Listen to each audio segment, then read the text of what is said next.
embarrassing. I was trying to figure out why my pictures. There we go. No, my camera's not open. Geez, I'm really not with it. I'm like, why am I not showing up? Hi, everybody, and welcome to sci-fivision Fandom Access for March 17th.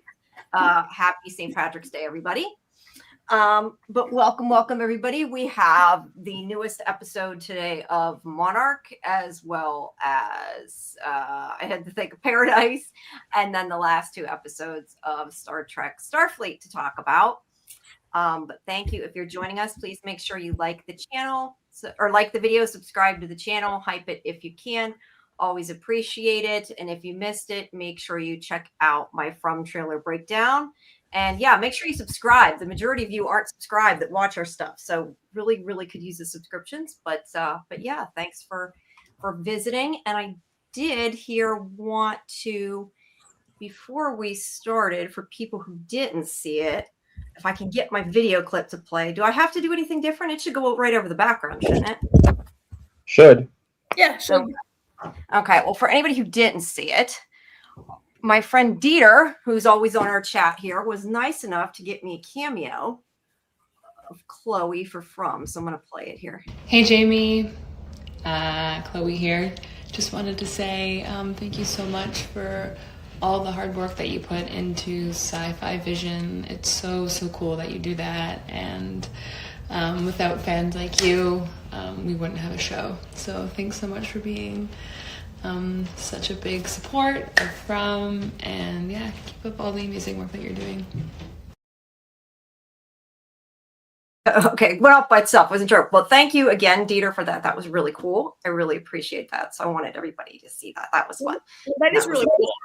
Chloe, who is on From, plays Christy. So yeah, that was awesome. And yes, it was very kind of Dieter. Kimberly, I agree. It was very nice he did that. But yeah, so thank you once again to Dieter. I don't think he's here right now, but when he comes in, I guess he missed it. But all right. Well, now on to Monarch. What did you guys think? I am going to be taking a couple pictures here while you guys are talking about it. But what did you think about this week's Monarch?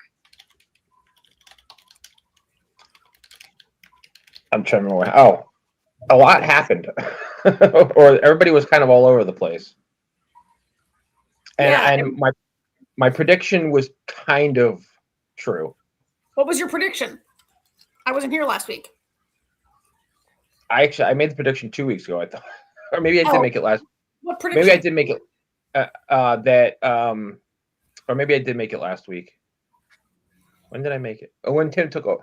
That basically the Apex was going to come in and take over. Oh. Okay. Yeah. I mean, that was that wasn't a huge stretch of a prediction. No. True. And it happened. So a lot did happen, and people like Kate flew home to San Francisco in like 1 minute. Well, that always happens on these shows. But. Well, yeah. And what else happened? The flashback was, I mean, this is like an extended flashback now for a couple of episodes of what's going on in this island with tight necks. Yeah, a lot happened. And I feel like there's a lot of, they're really moving this like subtext. Is it subtext? I'm not sure what we're looking for, but like every single, like we were set up in season 1 to really judge Hero for having like being a bigamist and having 2 wives. And now like, right. And now we see, I mean, we already knew that Kate was in love with 2 men, but now that's really being cemented in these episodes. And also I was reminded in this episode, I had forgotten that Kate like had 2 girlfriends or 2 lovers or whatever before she decided to try and settle down, right? Like this girl that she meets up with in this episode, I'm like, oh, is that the girl she was in bed with who she like kicked out to go move in with her? Remember? Yeah, that's what I was trying to remember. I think she was the one that was at the bus with her. That's what I think I was asking AJ that last week when you weren't here. So, I mean, they're really, I guess I kind of like it how they're like cutting Hero some slack by making the other characters like equally flawed, or maybe it's their family like curse to always I think it seems to be a family trait to be in love with 2 people. Yeah. I don't know. I was thinking maybe Hero, like maybe his mother kind of modeled that for him subconsciously as a little child. Like he could tell that she was in love with Uncle Lee and Uncle Billy. Maybe. Anyway, I thought that was one of the things that stuck out to me about this episode. What about you, AJ? Are you? Oh, I wasn't surprised. I had actually, like Karen, I had forgotten about Kate. Yeah, with I the had two women. to. And let's not forget she's got May in the wings now too. Yeah. So, I hadn't really thought about until you see Kiko sleep with Lee that it's kind of a family thing. Yeah.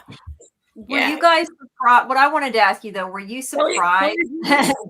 Definitely a family trait. Yeah. Were you guys surprised though that she slept with Lee? Because we were talking the last time, I think we all were here when we were talking about, yeah, you guys thought, at least you seemed like you thought that she wouldn't do that. So I was just curious if you guys were surprised or not. I was and I wasn't. Like the way the scene was setting up. As soon as I saw the bed, I was like, "Oh, that's not good." Yeah, I mean, I kind of agree with you, AJ. Like, I guess in the scene, you could kind of see it building. But if you had asked me a week ago, if I thought, yeah, Jamie, I think I was a little surprised. I thought of it as a, I mean, she was really with Billy. And I mean, this is a clear, like, cheating on Billy kind of thing, right? Like, I thought it was maybe kind of like I was a little surprised that they consummated it, that they acted on it. Yeah, I was too. And we had talked about it. That's why when you guys were talking about it, I was thinking about that. And I was surprised. All right. Well, let's at least go a little bit in order. So you're right. We have a lot of this flashback of them still on the island trying to get away from the Titan and the little, help me out, the little Scarabs. scarab. Yeah, scarabs. Okay, I did have the right name. Yeah, the little scarabs running down. And the leader of their group here is ready to grab them. I mean, look, they didn't die, so I mean, in a way, like they could just let him go, but that's clearly not what they plan to do. Well, so the point is they can't let him go because they've witnessed. They don't want him to tell that the Titan was there. Right. But I mean, they survived there. I would think that if this creature was like so important to their religion and like how it brought them fish and all this, you would think that they would think, well, it spared them. That must mean we're supposed to let them go. I don't know. That was in my thoughts anyway.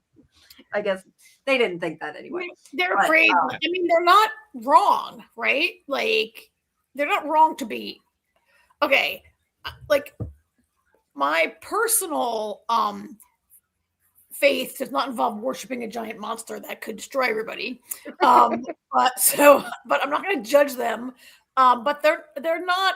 If they truly believe this Titan is the source of like prosperity for their island, they're not wrong to fear outsiders coming, right?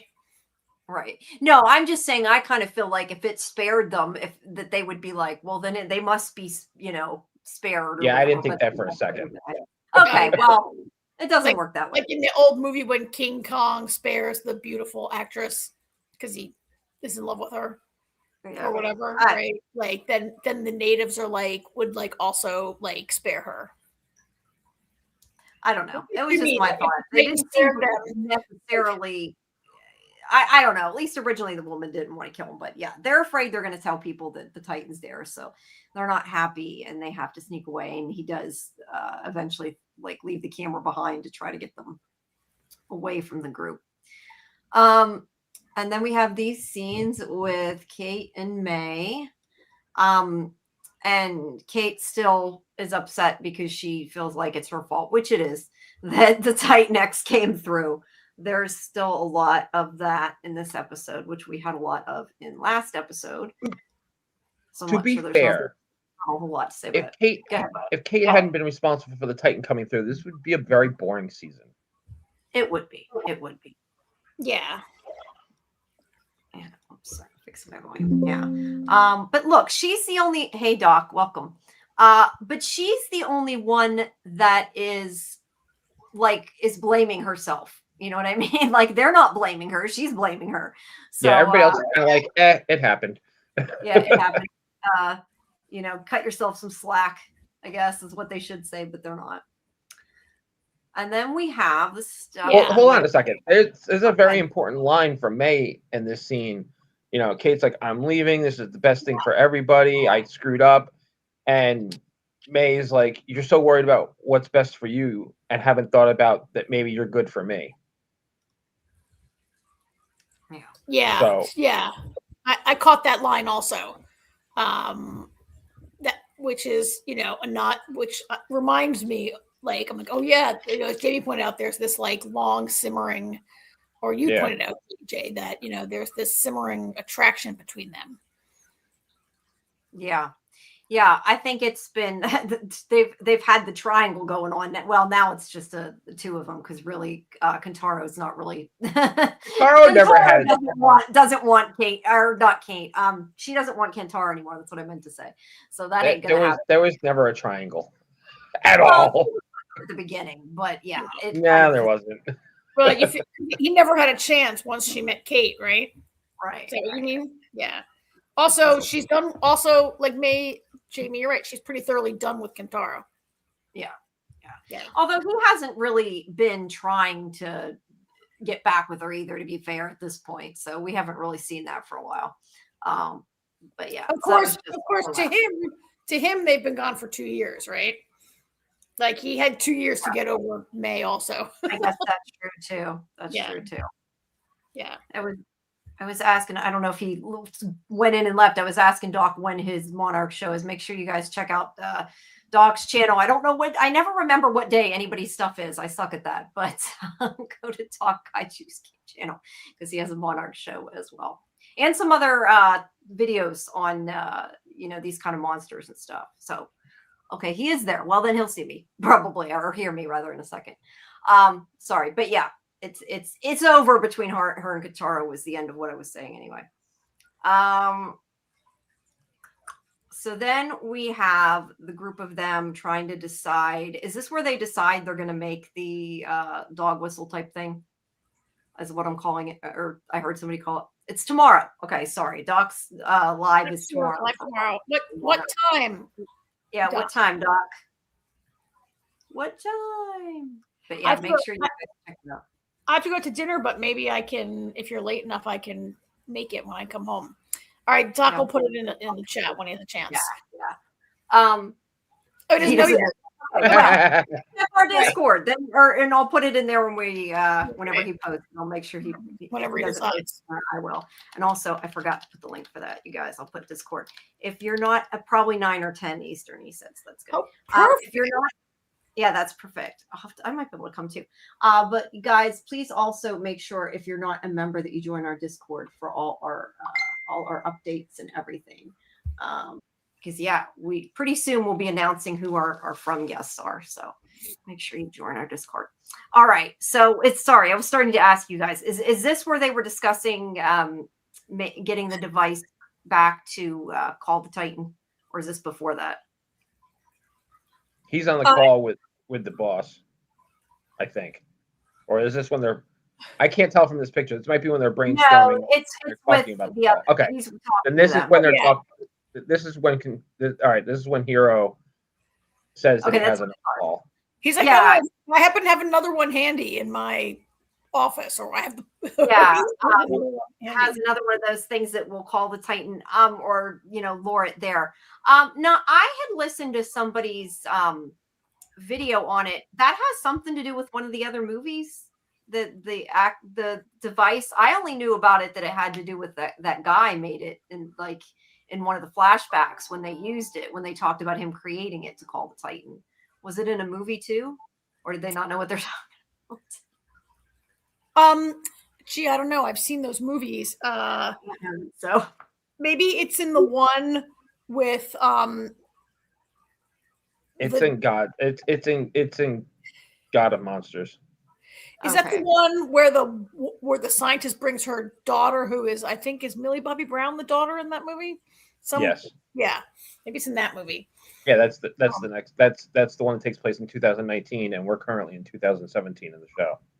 Okay. Yeah. Yes. Doc says they're talking about the Orca device. They're separate devices. Yes, that's what it was. It was called. It was. It said it was something to do with the Mechagodzilla. I didn't know what the heck they were talking about in the video. I was just like, I didn't know that, and so that's why I'm mentioning it. But I figured you guys would know what they were talking about. So yeah, he has made in this case another one, and they are going to have another way to call the Titan to them. So hopefully I don't know what they think they're going to do. I guess put it back through the rift. I don't know how they necessarily think they're going to do that, but that's, I guess, their plan. One problem at a time. Yeah, I guess that's true. One thing at a time. But yeah, that's their big plan, which is a smart plan.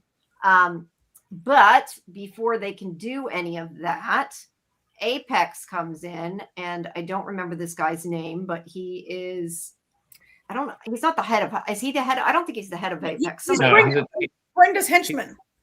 he's a Okay, tech guy. this is where I think they mentioned the name of the person that was the head of Apex. I had no clue what they were talking about. I think Brenda. somewhere in this episode. No, not Brenda. I thought it was in this episode. Maybe it's not. At one point, they mentioned the name of the person that ran Apex, and I didn't know what they were talking about. Okay, so he works for Brenda, though. Yeah. So Brenda is the one that May worked for before. That she is trying. They are trying to use. He is. He's not a henchman. Fair. He's not a henchman. He's a crony. Yeah. Okay. Fair. But either way, he works for her, and basically they want to update their computers and make it so they can track Titan themselves and catch Titan, and like they'll take the credit and everything. And probably it's going to go horribly wrong. I think we all thought at this point, like, this is not a good idea to let them take over, but they aren't really having a choice, because he does actually kind of stand up to him, which I appreciated, and goes to his boss, and he's like, I like that picture. He's like, no way. And his boss is like, too bad you didn't listen to my direction. So now he's going to take over, and basically tells him to shut up and send in Keiko and Lee, whether he likes it or not. So yeah, he kind of got told off in this scene, but hey, at least he's trying, right? That's the way I look at it. But yeah, this guy, his boss is like, you're going to listen to them. You're going to do what they say. They know what they're doing, which clearly they don't, but they think they do. And yeah, so that's the end of that conversation. And doesn't he say something like, I think you got that message this time or whatever, because he pretended he didn't. Yeah, this one isn't going to come out garbled. Yeah, this one isn't going to come out garbled. So Apex are the villains of the series. They are not. Yeah. Well, at least it gives them like another antagonist to go against now that their other boss is dead. All right. So he basically, hold on, I'm going to turn my camera off a second. I am going to sneeze, I think. So he basically tells them that for them to go and go get the device, before it all goes down. And so they're kind of like circumventing them. And I guess he's probably hoping to get fired. Hey, Bill. Yeah. Hey, everybody. Oh, geez. Sorry. I'm like, my nose. I don't know why lately. I for some reason, when I start doing the show, my nose gets itchy. Something with my allergies, maybe in my office. I don't know. But yeah, they basically decide that they are going to go around them and try to take care of it before they can do it by going to get that device. And he tells them to go. And then whenever they get out into Hong Kong, I guess. Is that what they're at? Tokyo. Sorry. Tokyo. Okay. When they get out in Tokyo, we see that they are wanted by, I'm guessing that it's Monarch that's doing that. But either way, they're tracking them and we do find out later they're tracking them. But right now, they're just trying to find them, and they're trying to get people to turn them in.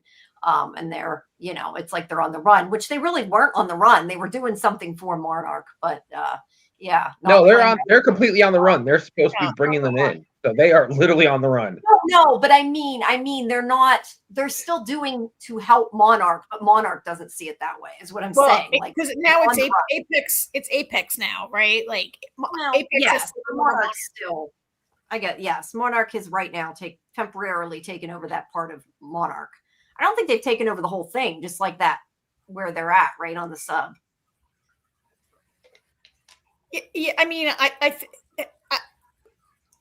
feel like I feel like if you're just watching this show, we kind of only have the Kate perspective that that you come back 2 years later and Apex is all up in in Monarch, but we don't really know the extent to which Apex has, right? All right. In the last 2 years. I just feel like that his boss didn't seem like concerned. You know what I mean? Like his boss was like, "Oh yeah, let them do this." Like they were in on it. They're not. Yeah, we don't. That's what I'm saying. Yeah, we don't know how much Apex has taken over Monarch from like in the last 2 years, but they paid for everything. Like that's where the money is, and so whoever has the money obviously runs the show, right?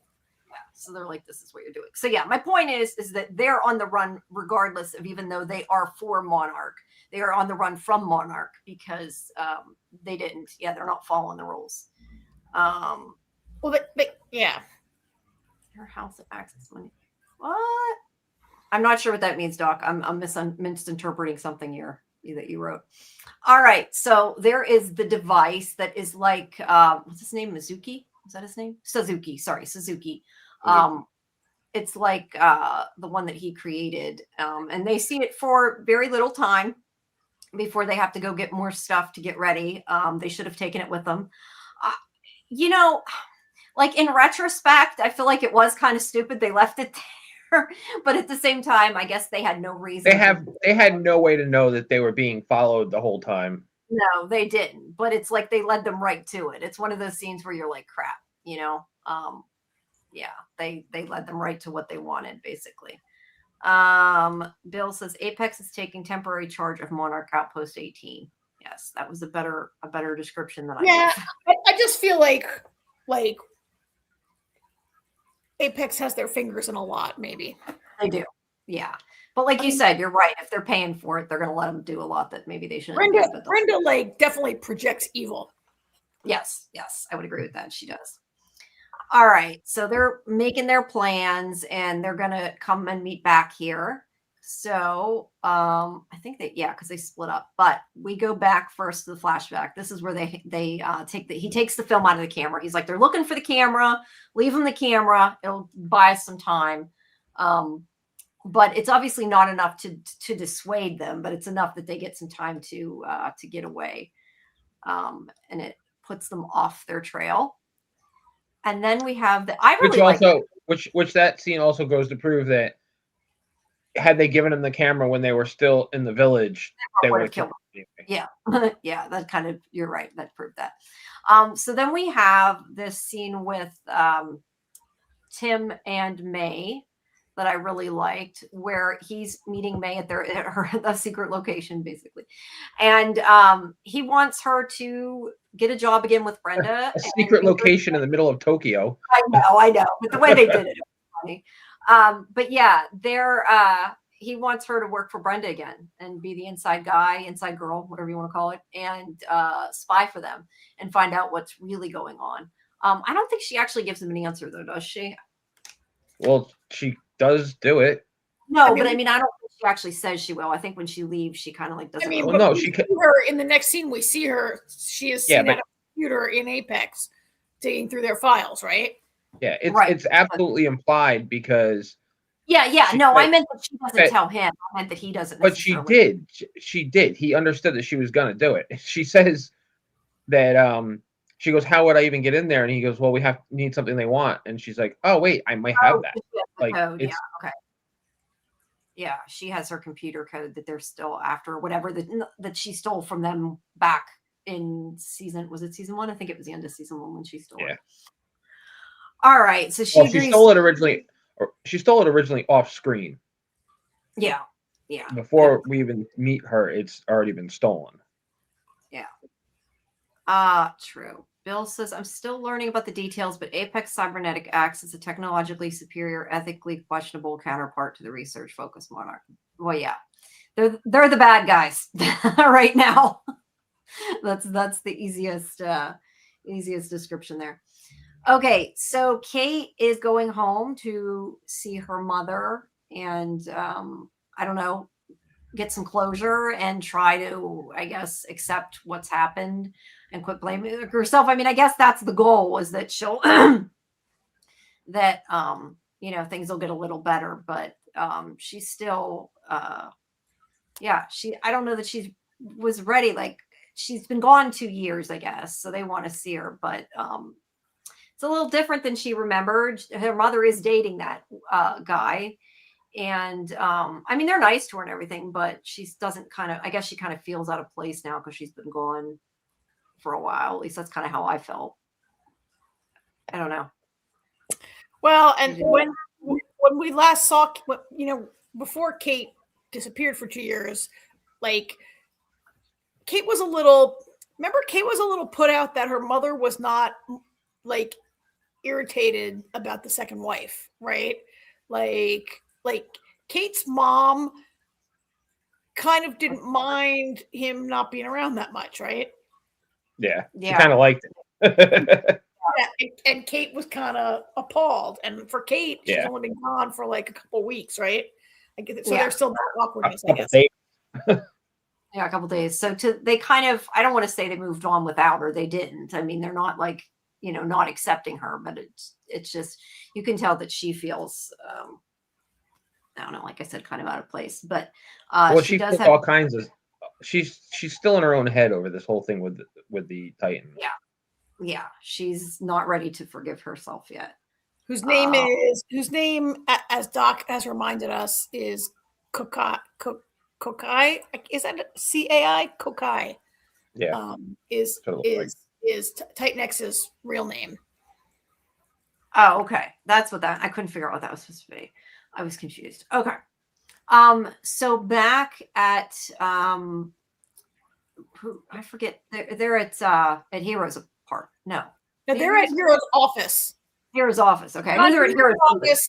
They've gone to Hero's office to retrieve schematics of the device so they can build whatever it is they need to build. They can alter the ball that they have to make it work. Oh yeah, they need to alter it. Yeah.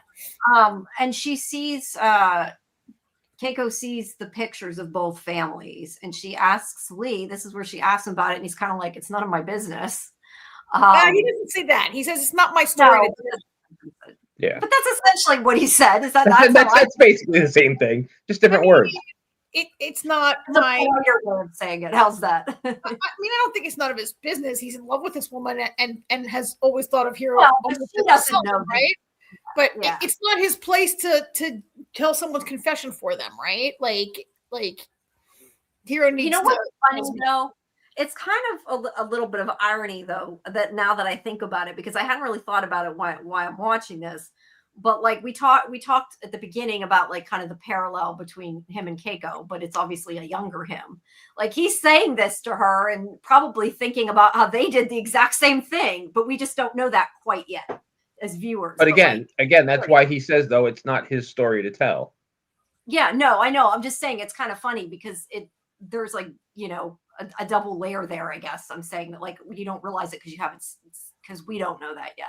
Mm-hmm. But it kind of to me gives the conversation new meaning. Like it's almost just kind of hypocritical in a way, the way she's asking, because they did the same thing. I mean, granted, how's that hypocritical? She's asking because she has no idea. No. But for her to be, I get the opinion, and maybe I'm wrong, but and it may be because I'm the way I'm looking at it, but it seemed like the way she was asking it. And again, maybe it's because I'm watching this the second time, knowing that they already had an affair. I don't know, but it almost seemed like she was asking it in a way like she was, judging him. I don't know. That's how I felt the way she asked. No, she was just saying, why does he have a picture of two families? Yeah. I guess I'm just, like I said, I'm looking at it now from the point of view of knowing that she kind of did the same thing, because we talked about that. But that shouldn't matter. That shouldn't have anything to do with it. But I'm saying it, to me, it colors their conversation a little bit. If you it does. Although I don't put it. It may not have been judgy, but I said I think seeing it now from that point of view, like it's making me think that, and I don't know that I thought that the first time. Look, for me, I don't put Keiko and Lee's one night stand is not at all on the same level of the years of duplicity that Hero like lied to these women for literally decades, right? Both of those children are in their 20s, right? As far as we know, Keiko and Lee, all we've seen is a one night stand, and then like we can't do this ever again. Right? Yes, it makes that not duplicitous is all I'm saying. Yes, it's cheating on your boyfriend. It's not, it is, but it's not, to me. Cheating on her husband. She was married at that point. To me, okay, to me, Hero's level of having wronged these women is way, way more. Yes, Sure. because I agree, because of him being married, them thinking that they were both married to him. And illegal. But I'm And just illegal. saying, Yeah. it is illegal too. But I'm just saying that I don't know. I'm just looking at it from the point of view as to if she's being judgy, because maybe not in this moment, she doesn't seem to be. But in the episode, I get the opinion that maybe she's a little like, how could you do that? But at the same time, she's saying that knowing that she had an affair when she was married. That's all I'm saying. I said it's not the same thing. You're right. She cheated It's on. not. It's a one night Okay, stand. cheated on It's a him. one night. It's not cheating on him. Who cares? I still consider it cheating on An him. affair is very different from a one night stand. Okay. in my opinion. It's a one night stand. This guy had two completely separate lives. Okay. It's completely different. And But at no point did I feel like she was being judgy at all. Okay. I did not feel Okay. that way about her at all. at least Keiko was like, look, we can never do this again. I'm with Billy. Hero did the opposite and was like, I can totally get away with this. I can have two. And he did for 20 some years. Yeah. All right. Well, my point was she so- cheated on her husband. I also did not sense judgment from her. I read this more as confusion. Yeah, I said maybe in this scene she wasn't, but later on, I feel like when she was talking to Hero, she started like at the beginning started out a little like, how could you? But I don't know. That's I'll hold my comment on that till we get to that in a little bit, because I have a thought.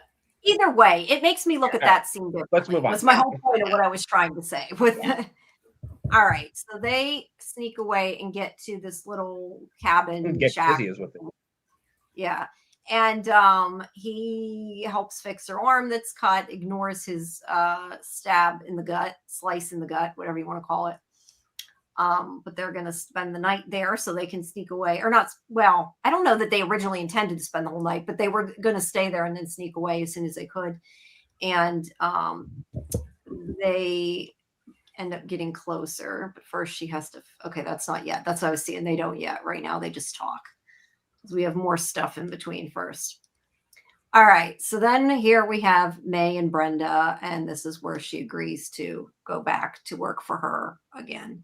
And we know that she's spying for Tim and Monarch, or well, for Tim. I don't know if you can say for Monarch, if Monarch's agreeing to work with them. She's spying for that part of Monarch. Tim.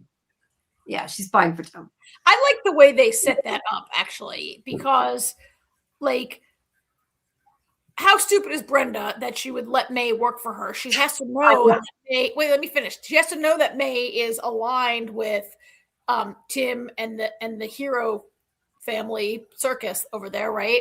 So I like the way they set it up that May had deleted all the code and has the only copy of the code, and Brenda wants that code so bad that she's willing to let this questionable actor into her nest. Yeah, because you have to question that she's going to trust her again. I like they gave a motivation for Brenda, other than stupidity and trust, right? Because, as you said, why would she ever trust her again? It's because she has this thing that Brenda wants. You really, really want. So she agrees to let her in. Excuse me. Yeah, but she's not even.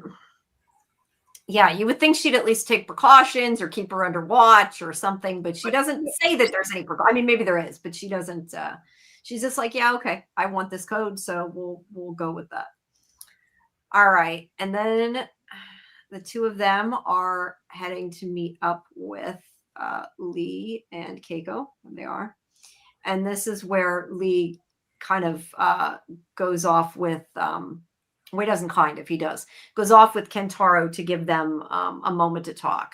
And this is where I was saying she asks about his two families, and he's just like, I fell in love with two women. This is where I was saying, I don't know. I just felt that she kind of was surprised and was a little judgy. I felt in this scene, not really bad judgy. Like she wasn't like, how could you?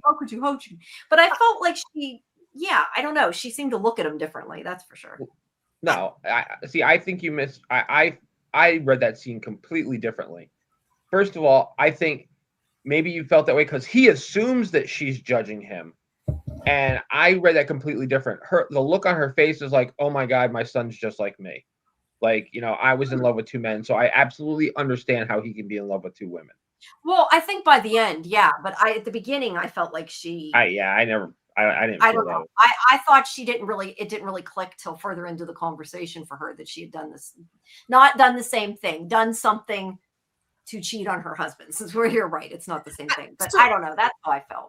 I read it kind of the same way AJ did. I felt that she was like, just talk to me. I'm the person. I understand. Like that she, and I also thought the same thing AJ thought, that he is so defensive, like everyone's judging him because it's a horrible thing to do and he should feel bad, and that he assumes his mother's going to judge him. But really, she understands better than anybody in the world, probably.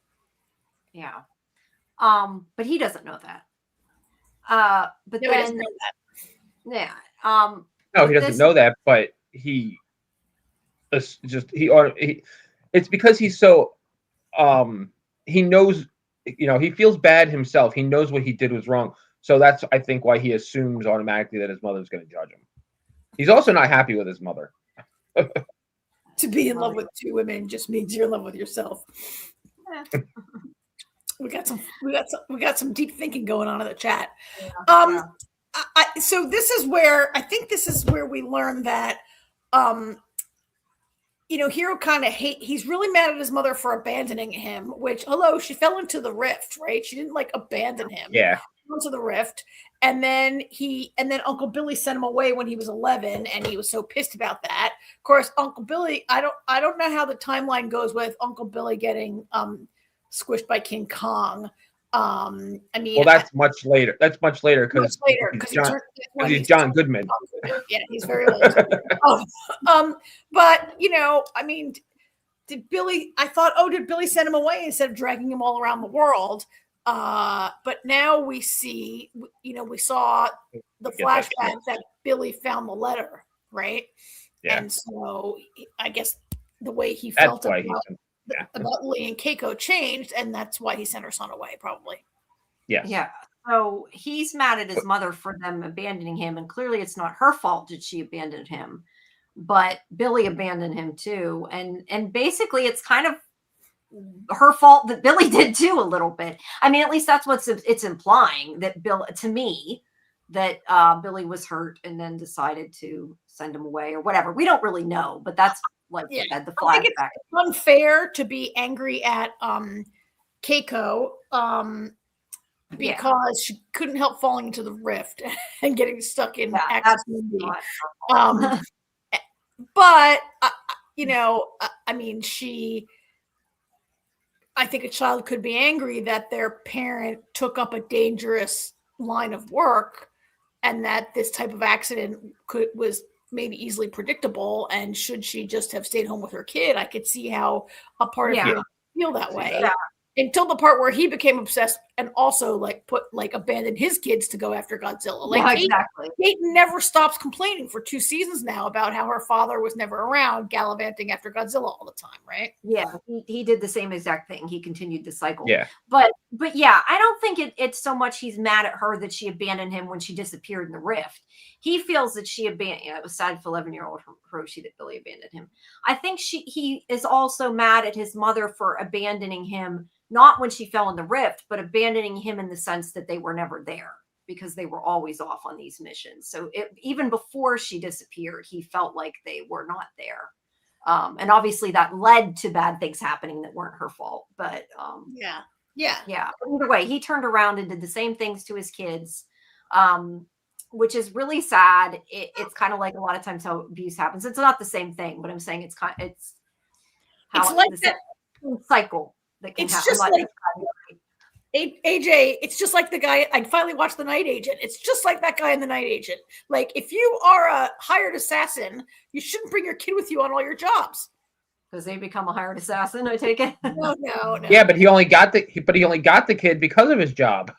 Yes, that's true. But for nothing, the kid made him stop being an assassin. Yes, the kid found out he was an assassin, so he had to quit. There you go. But that's funny, watching all these shows where people take up lines of work that jeopardize their children. But yeah, he's got a lot of resentment against his mother, and I can understand like the emotional part of like resenting her for, like sometimes you resent a person for dying. It's not a rational thing. It's just a way that you feel. And he was like a kid. He was like, he was really a child when Kate disappeared, when Keiko disappeared. And I could see like that it's not logical. We can't describe it, but why he would feel resentment against his mother for disappearing. Yeah. But he has perpetrated the same thing to his kids at any rate. Yeah. You glossed over the best part of that scene. Okay, right go ahead. before What's the best part? When the four of them first come together, he's like, "Is that my hat?" Oh, yeah. Like everything going on. He's mad because Lee took his hat. Yeah. Yeah. So see, he was already in a bad mood. There's his hat. That's funny. Yeah, I forgot about that. All right, so back to the flashback. This is where she, what I thought was funny when I was rewatching parts of this. She's talking about how she has to, to fix him up and that, and she needs to help him. And they go through this whole thing, and then I did stupid, but it stayed in my mind that after the whole thing, like she doesn't even fix it. They just have sex and forget about it. Because he was right. It wasn't that bad after all. Yeah, because he would have been spotted fast in Tokyo just for being a white dude. Yeah. I was in Tokyo 30 years ago, and I was with a large group I was with the Johns Hopkins lacrosse team. So I was with like 30 guys, like 30 white guys over 6 feet tall. And we drew a lot of attention everywhere we went. All the attention. Yeah. That's not the norm. Sorry, my certain. But either way, she's telling him how bad he's hurt and he needs help. And then she doesn't even bother to help him, was my point. Because they start talking. They're too hot and bothered. Yeah, they're too hot and bothered. So they do sleep together there. And yeah, they're not thinking about Billy at that moment, that's for sure. And now we go back to Kate, who is at the bar in her hometown and is trying to drink her troubles away. She was invited to, I forget, she was invited to a party with some friends, right? And she turned it down and ended up going to this with some teacher friends. She was teacher friends. And she doesn't even get out of the Uber. Pulled up in front of the place and it was like, you know what? Let's go to the bar instead. Yes. I'm gonna call one of my squeezes. Yeah. Yeah. And then she calls her ex and gets her to come to the bar. And they make out a bit as they dance. And let's see. We'll get back to them. So then this is where May is searching Apex's computer, trying to find out stuff, trying to figure out things. And she finds out that they are, I thought I had a picture, but I don't. But she finds out that they are tracking all of them, that they know exactly where they're at, and that they've known this whole time exactly where they're at, which does not bode well for the group that is on the run.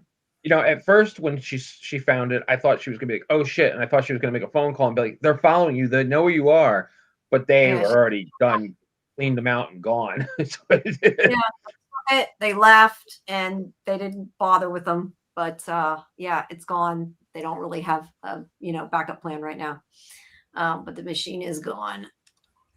And then we go back.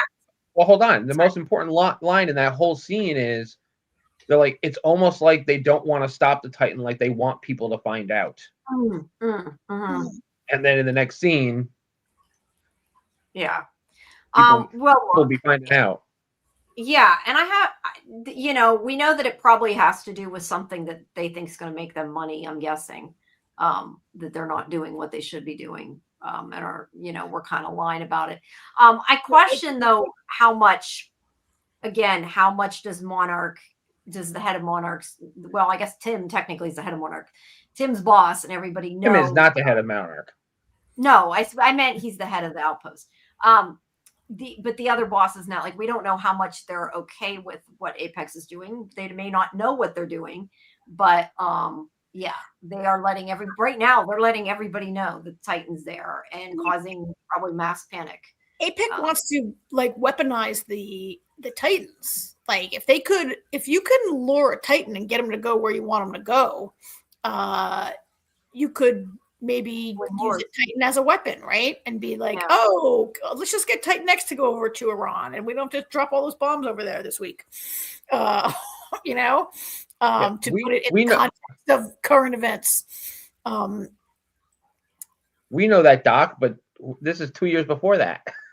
Or actually, it's like 4 years before that. Agenda's operation.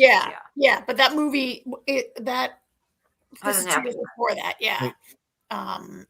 But yeah, they've got their own agenda, is the idea, and we don't know yet quite. Yeah, I mean, if you can, I mean, manufacturing. If you can, like, whip up Titan frenzy, like send Titans around and make everybody afraid, then they will have to buy your defensive products, right? Yeah. Yeah. Make them lots of money. And this is where she kind of just gets upset and doesn't want to leave with her girlfriend. Well, they start getting a fucking Titan alert. Yeah, they're making out, and a Titan alert comes, and she doesn't want but her girlfriend tries to get her to go with her to run and to hide or whatever, and she's like, no. What did you take of kind of this scene of the way she reacts? I think a lot of it's PTSD, but I was just kind of curious. She forgot for a little while that she's responsible, and then they get a Titan alert, and she's like, oh my god, I'm responsible for this. People are going to die because of me. Yeah. And then goes back to the scene of the crime. Well, the original scene of the crime. The original scene of the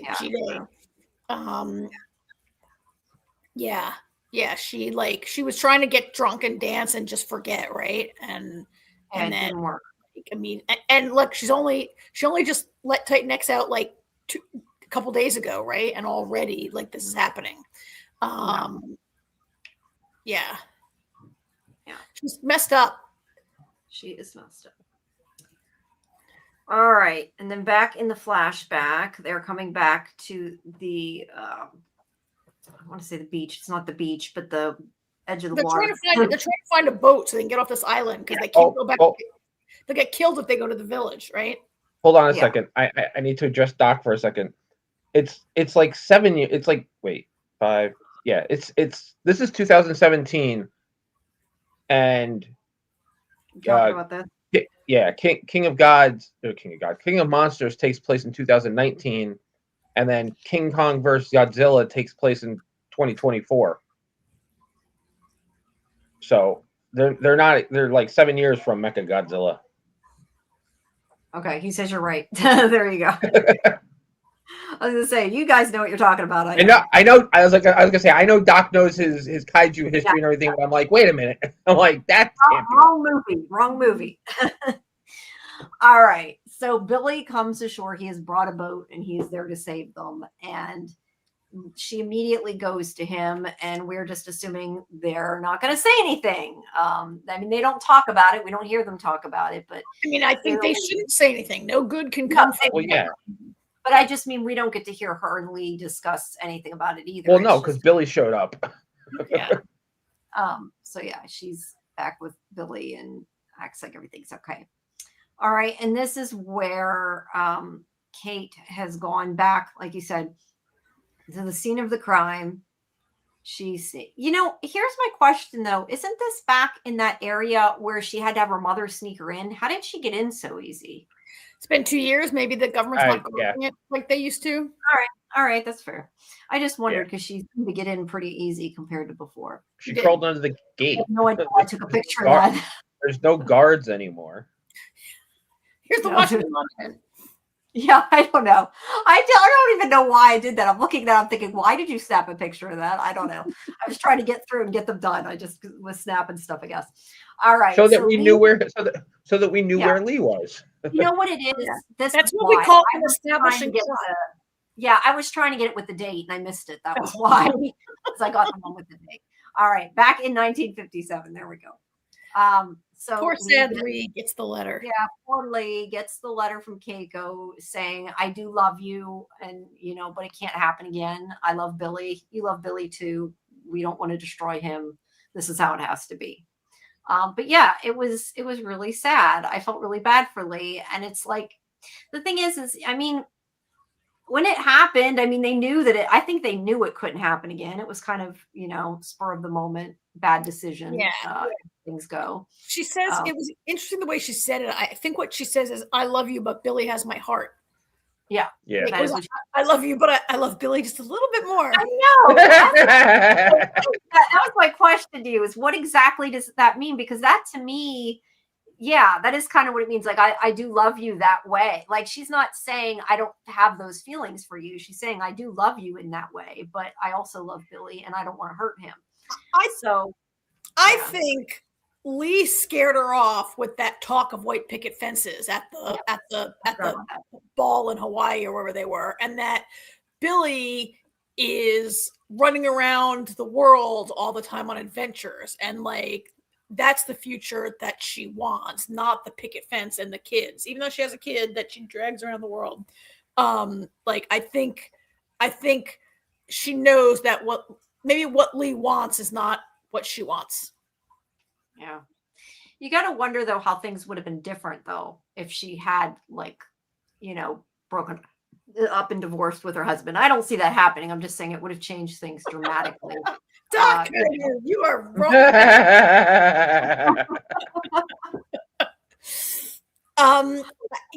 Yeah, I think, because I don't think that Lee would be with Monarch if it wasn't for Kate. I mean, yes, he was hired to protect Kate, but she says to him, like, you can just leave, and he's like, I can't leave. I can never leave, right? Like, he will never. He flat out says, I can't leave you.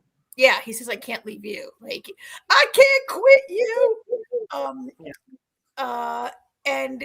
But I don't think that like this is not, he, like, Billy has this deep commitment to monster hunting, right? And that's where he's got the edge over Lee. Mm-hmm. Well, yeah. Billy and Keiko are both scientists. Lee is just the hired gun. Yeah. Yeah.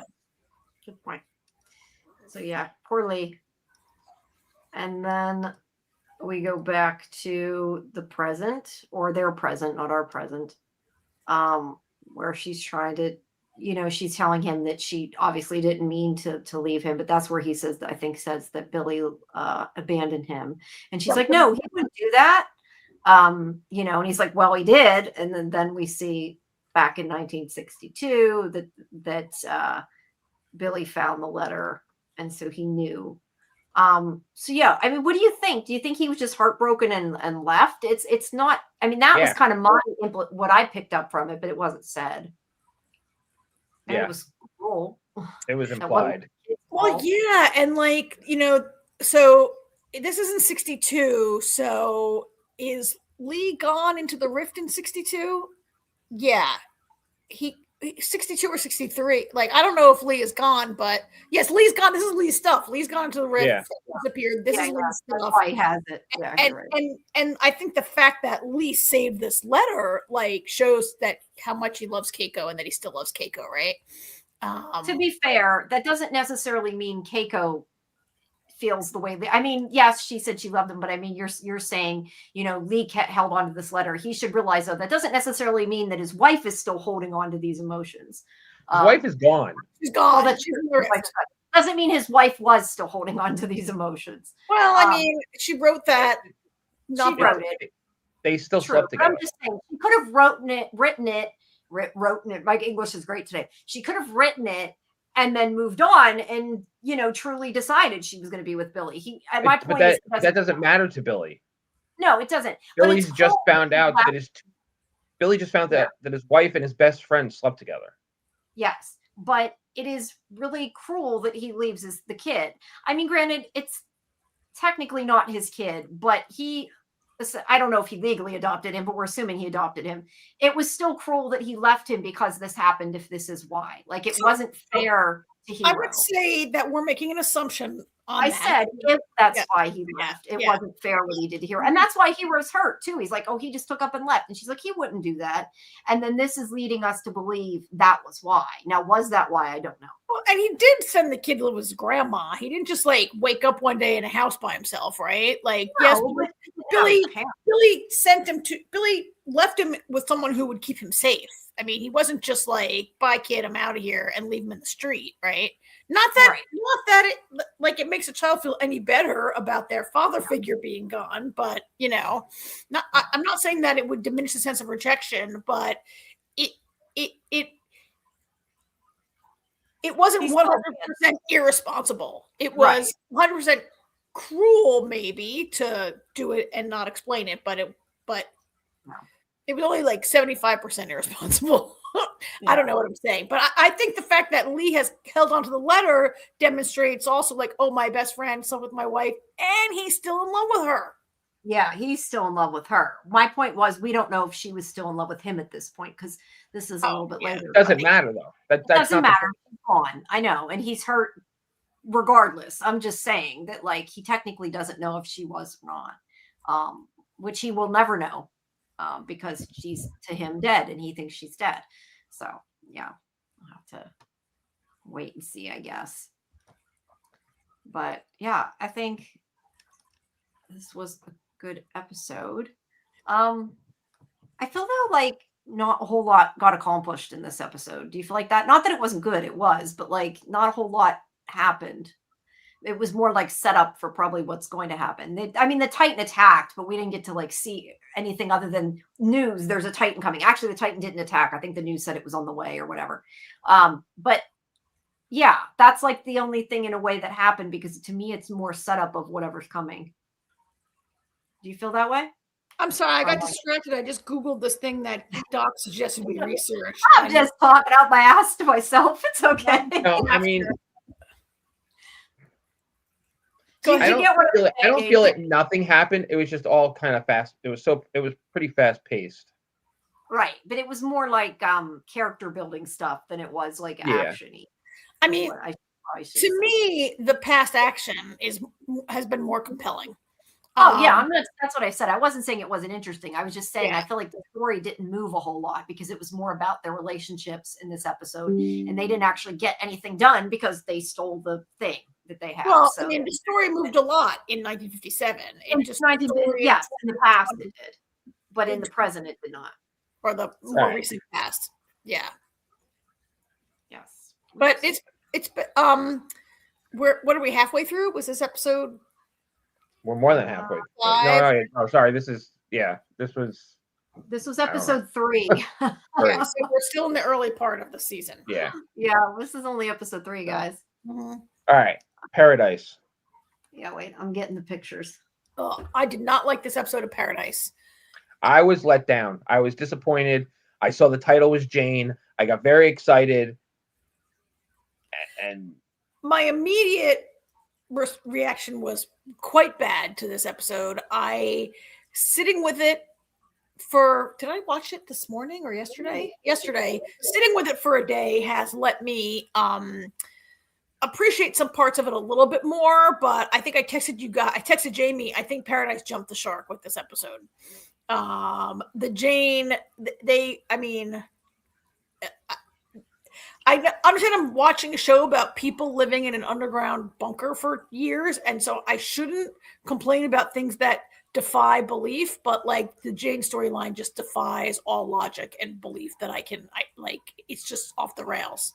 It's kind of like the crazies in Walking Dead a little bit that we talk about, like they're there just to be crazy, right? Yeah. A little bit. I don't know. The rest of it didn't really bother me. She was definitely over the top too much, but the rest of it didn't bother me. And I don't think jumping. I don't think Karen's talking about Jane jumping the shark. Well, no, but I don't like the stuff. I mean, I really don't like the action that happened with Xavier. Was like dumb and like way too quickly wrapped up. We knew that was well, nothing's really wrapped up yet. I mean, we knew what was going to happen.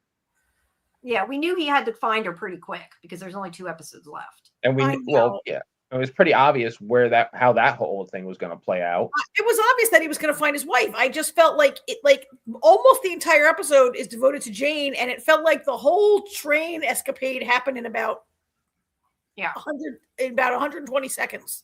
Honestly, I was okay with that because I didn't need half of an episode of Xavier again.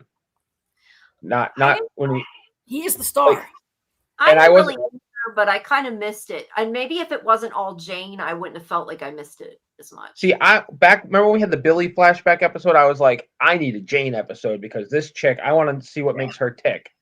And I was severely let down by what makes her tick. That's fair. But yeah, the Xavier side of things, though, it played out exactly how I expected. You knew Fucknut there was going to double cross him because he's in love with Terry. Gary the mailman. And Terry the mailman? Terry's the wife. Gary the mailman. Oh, Gary. I thought you said Terry the mailman. I was like, wait a minute. Gary. Yeah, Gary. You knew he was going to double cross Xavier so that he could be with Terry, which wouldn't have happened anyway because he's cuckoo also. So I didn't need a whole long drawn out thing, and that's not completely wrapped up yet. I mean, yeah, they ran into each other, but that was the extent of it. Now I have to be so careful who I go into a bunker with because I don't want a psycho to fall in love with me. I think you're safe.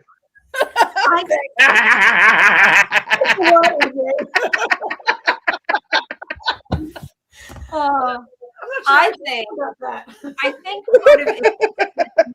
it would have been like, it wasn't that I didn't want to know about Jane, but I was kind of let down that it was just she's a psycho killer. Like, it would have been nice if she had more reason, I guess, for being the way she was. She had a perfectly good reason. Her mommy treated her poorly because some guy said that she was going to grow up to be the killer and to stop her. Let's get in. We can get into. I have a bunch of nitpicks I can get into as we go along and talk about it. Okay. I'm just going to answer Kimberly's question. Yeah. In regards to Jane, I kind of felt a religious undertone, like she was the Antichrist, especially with the tech guy getting all those messages to send her a message or kill her. So I'm assuming you mean more like represents that in the story. Like not she's literal Antichrist. No, I know. Sorry, bad description. I hadn't really thought about that. I mean, it kind of makes sense, but I hadn't really thought about it that way. Yeah, I don't know. What you guys... I feel like we're going to talk about this, but I feel like we're moving to time dilation, timey-wimey. Something timey-wimey's going on. Yeah, well, it seems like it's to me anyway. Not that this necessarily said it for sure, but the episode to me means it makes it seem like it's not time travel. So I was at least like, okay, good. I mean, I guess we really don't know what it is, but to me, it's about. Well, I have an important question. Yes. When was Alex created? We don't know. Alex could be a person. Still could be a person. All right. Hold on. Assuming Alex is a computer. Assuming an AI. When do we know when? Did they say like? All right. Okay. The flashback with the flashback with. Wait. One at a time. One at a time. The flashback with Billy 2 weeks ago with him killing Bill. Since we still don't know the character's name. Henry? His name was Henry? Might have been Henry. It doesn't matter. The point, Bill from Lost. That's all he is. The point is, do we know what year that was? No. Because what I'm getting, you know what though? How old is? I mean, Link. Link is a baby, so yeah, he can't. And Link Even was working on that project with him. So yeah, that's got it. So it's post 1987, so 1997. So my hope for this show is going down the drain.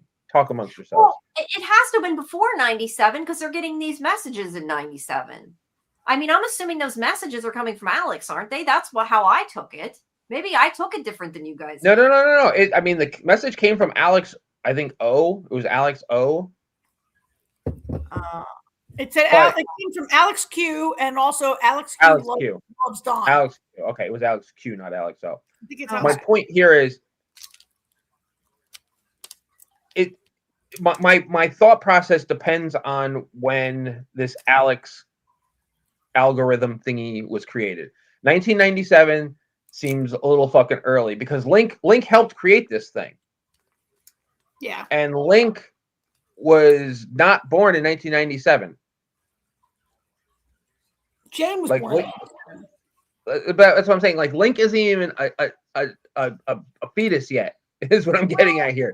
I feel like how did he help create it or maybe helped make it better? We don't necessarily know he helped create Link is like it. 25 and he did this in grad school. So like post 2020, right? Yeah, that doesn't make a whole lot of sense, does it?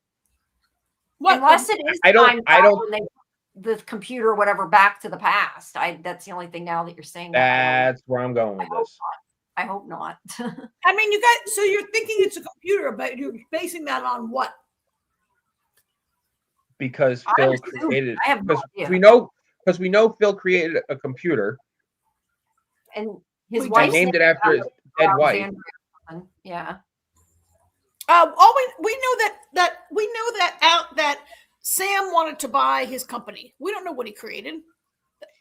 No, we don't know what he. No, they said that it was something he made. She wanted. It wasn't just his company. She wanted something of his. I'm just saying, no one ever seen his computer. This is your guys' theory. It's not something that's been demonstrated in the show yet, right? But it's not a person. Well, no, I don't think it's his person, but it was something that he invented that she wanted. Is what they. I don't know exactly how they worded it. Yeah, we don't know exactly what it is. Maybe he had 11 in a room in the basement, just right. Okay. The reason things Alex could have nothing to do with. The reason I'm saying computer is because we're seeing Alex Q here on the screen sending messages about something that's going to happen in the future. And you don't think Phil could have been like, shit, I better send an email to this guy? Not in 1997. There was email in 97. But what I don't think it was created yet. Oh, because Link didn't go to work there until at least probably like 20. Yes. Yeah. Yes. Yeah. Now it's making me wonder. I think time travel. Right now, I think we're sending messages from the future to the past. Okay, so I assumed that this was some kind of like future telling AI, and now you're making me question my theory. I'm thinking of like, and it wasn't time travel, but that doesn't. You're right. It doesn't say that. I just thought that. I don't think this is the answer, but like in Minority Report, they had those precogs in the hot tub, like predicting who was going to come like right? Yeah. Like maybe Phil invented the hot tub that helps them see the future. But that's why I was asking when this, everything got created. But then I thought about Link, and that's when the whole thing. I don't like where this is going. But here's my other thing, though. Here's my other thing. All right, let me put it this way. I see where this is going. I don't like where this is going. I hope I am wrong. But we have a computer in the future that can send emails to the past. Yeah. And Sinatra is actually the hero of the story because she has no problem killing people and doing all this, really awful shit to people because it's not going to matter because she's going to save the planet because she's going to send a message back to people to tell them, take care of the planet so we don't have tsunamis and volcanoes take out our planet and kill 90% of the population. I hope it doesn't go that way. I agree with you. So let me ask you, though. This is what I was trying to ask, though.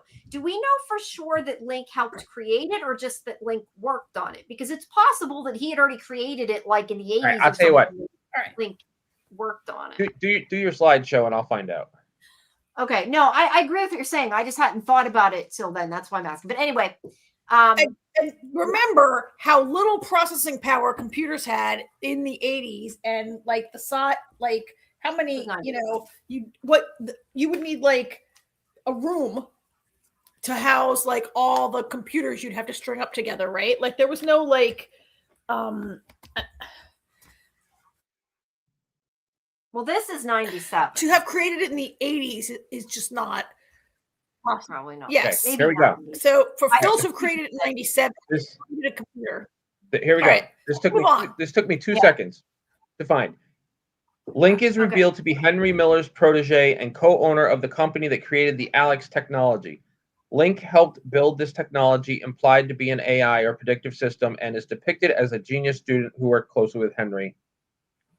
Okay, so that's implying they made it after this. You're right. It is implying that. I don't like that. Yes, Yeah. B. I hope it doesn't go there either, but I. Yeah, I don't know. Yeah. Well, we'll find out. We'll find out next year when we have the final season. Yeah. Because it was renewed. And Kimberly's asking, was Alex created in the flashback with Jane? The guys getting all those messages if it was AI tech. I assume you mean this scene. I don't think it has That's what we're anything to do debating. with Jane. Yeah, I'm a little confused by that question, but Well, I no, don't know that's what created that's what we're for. trying to establish, but we should just move on because there's not going to be an Yeah. answer. Yeah. Either way, yeah. Like I said, I thought this meant okay, it's some kind of predictive thing, so it's not time travel. And now you're making me think it could be time travel. I don't like it again. At any rate, this guy is getting these messages on all his like old devices to go give her a message that what's it say? The killer will be born. She can be stopped when it matters if you deliver a message. So the point was, tell the mother or something, and then the baby, I guess, will grow up to be a killer. Which Look, I assume he got more information off screen because we hope so. it doesn't say, it didn't say if it's a boy or girl. It doesn't, it says she can be stopped, right? It doesn't say what hospital, what city, right? Did he run to every mother who had More than that. right? See that? All right. I need more of this flashback of the episode. I need to see him running to each hospital and see how these other kids turned out, if they all turned into killers or just Jane. Yeah. That's funny. That's funny. All right. Well, anyway, he doesn't get to deliver his message. Yeah, he does. He delivered it. Well, we don't know. Was that the whole message, though? That's what, like you said, did they get more information? I assumed there was more to the message. But yeah, if that was the message, he delivered it. But I mean, that's all he says is like screams in the mother's face. That's all he says is like, she's a killer. She's a killer. She's a killer. Well, either way, I don't think it stopped it because Jane's still a killer. So, well, but maybe has. Well, it said that she's going to be a killer, and she can be stopped at the right moment if you deliver the message. Never said he had to stop her as a baby. Right, but that's why I figured there was more to it than that because she's already killed people. But then again, it might mean killing a specific person. This is not a well-written episode, and they don't. And when you only have 10 episodes, they have to rush so much to get through the season that they are. And this is episode 8. I was gonna say if we had 10 episodes, it would be better. This is there's only 8. Yeah, there's only 8. And I felt this whole episode felt very rushed to me, and yet also like a giant waste of time that we don't have to waste. This is episode 6. We have 2 left. So yeah, that's even worse. There's not enough left. Yeah, that's what I just said. There's only 8. Okay. Yeah, so it's not even 10. It's 8. All right. So the plan is he is going to attack the convoy or whatever, the train, and he is going to set off a small explosive that will basically cause everybody to come see what the commotion is, not enough to hurt anybody, not where people will be hurt. And then he'll go try to find her. And while they're distracted is what the plan is supposed to be. And he's setting the charge and everything. And you're right, Karen, this was so quick. Like we didn't really get much of anything other than him saying how much he loved Terry. And yeah, it was about it. Well, there's Dieter.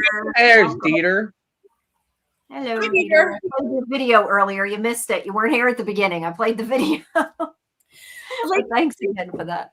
One thing that bothers me so much about the Gary storyline is that it is patently obvious to all of us that he is obsessed with Terry, in love with her, and has bad intentions against Xavier. And yet Xavier in the previous episode he's demonstrated throughout the season to be like an incredible judge of character. And he remember last week he told this long story about how his wife used to read books to the children and it was so important to her. And that's how he knew that if Terry let this couple read to Bean, then she trusted them. So he goes through this long thing about judging their character on the spot. And yet he spent days with Gary and can't tell that he's psycho. Well, I mean, I thought he had picked up on it. And then he did know that Gary wasn't telling the whole truth. And it wasn't until Gary admitted that he was in love with Terry that he finally kind of let his guard down a little. But it took him looking at that picture a second time to realize the extent of it. I noticed the first time. I was like, look at the way he's looking at her in the picture. I'm like, how do you not see that? Yeah. It was. You know why? So we could have this moment where he tries to blow Xavier up. Yeah. But like, I thought he had figured out that something was going on, though. Well, I mean, he admitted last week that he was in love with Clearly Terry. not. He left the detonator with him. That's what I mean. Like, why did he trust him? It was a little concerning that he because trusted actually, him. I think admitting that you're in love with her, like, disarms Xavier, right? I don't, that's so. Oh, AJ, I'm like, why is my picture not on? It's AJ. AJ didn't change the icon. We never remember. I'm working on it. There he goes. Like, I think it disarms Xavier. Like, to admit that you're in love with her is like, I don't know, like, disarmed Xavier and makes, and like, to make Xavier think that he's a really honest, above board guy, that he's, like, I mean, he hasn't really acted, like, he hasn't acted, I mean, we can tell he's kind of crazy, but partly because we saw a flashback of him killing his best friend. Like, I don't know that he's demonstrated anything too squirrely to Xavier. He hasn't been that weird. And he's not any more weird than most people who've been in a bunker for a couple of years, right? That's fair. It was enough that it didn't make him question that he was being truthful about the bomb and that he trusted him.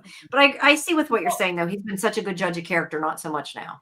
And to go to this point, Gary's only psycho when it pertains to Xavier's wife. Like, he's not. Well, this pertains to his wife. He's not like a 24/7 psycho like Jane, right?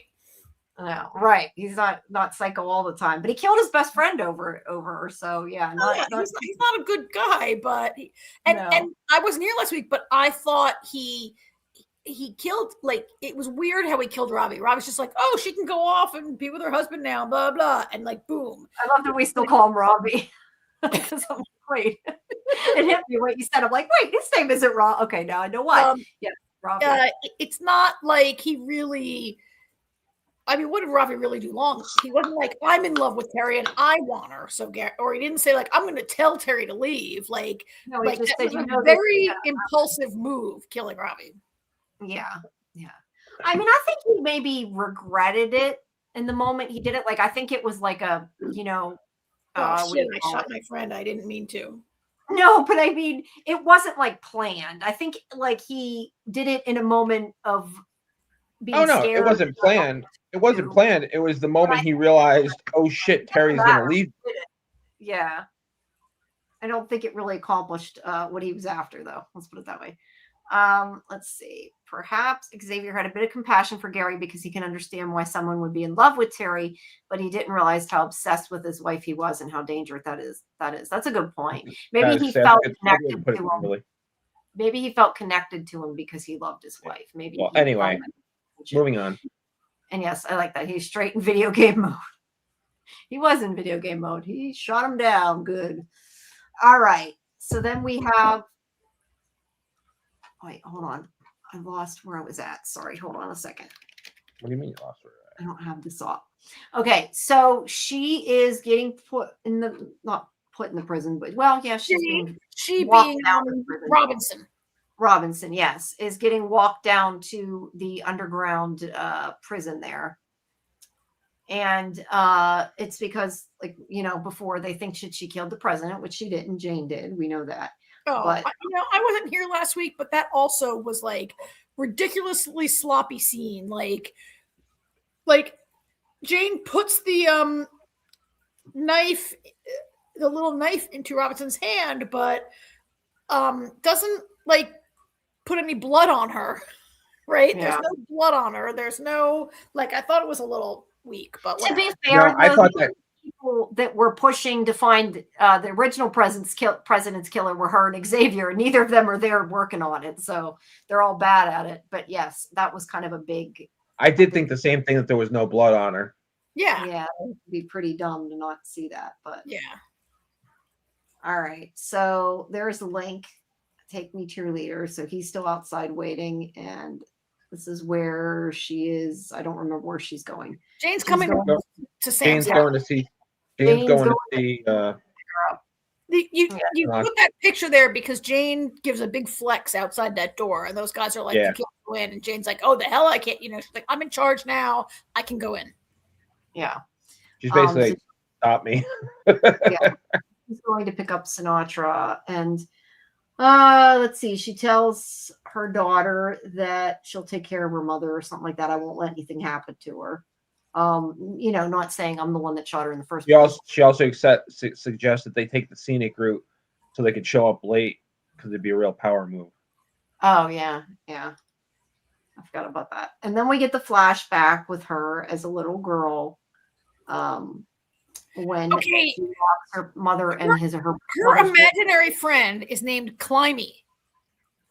Climby. Climby. Like what?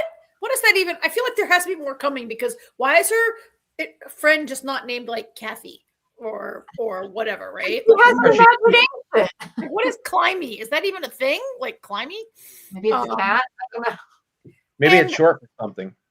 And it's not just like her mother says you're too old for an imaginary friend, but it's clear it's not imaginary friend. Many kids have imaginary friend. This is voices in her head. Like this is like I agree.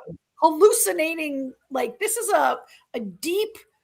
I don't want to call. I'm not a doctor, and I don't know if it's psychosis, but let's just say that she's psychotic. She's crazy, right?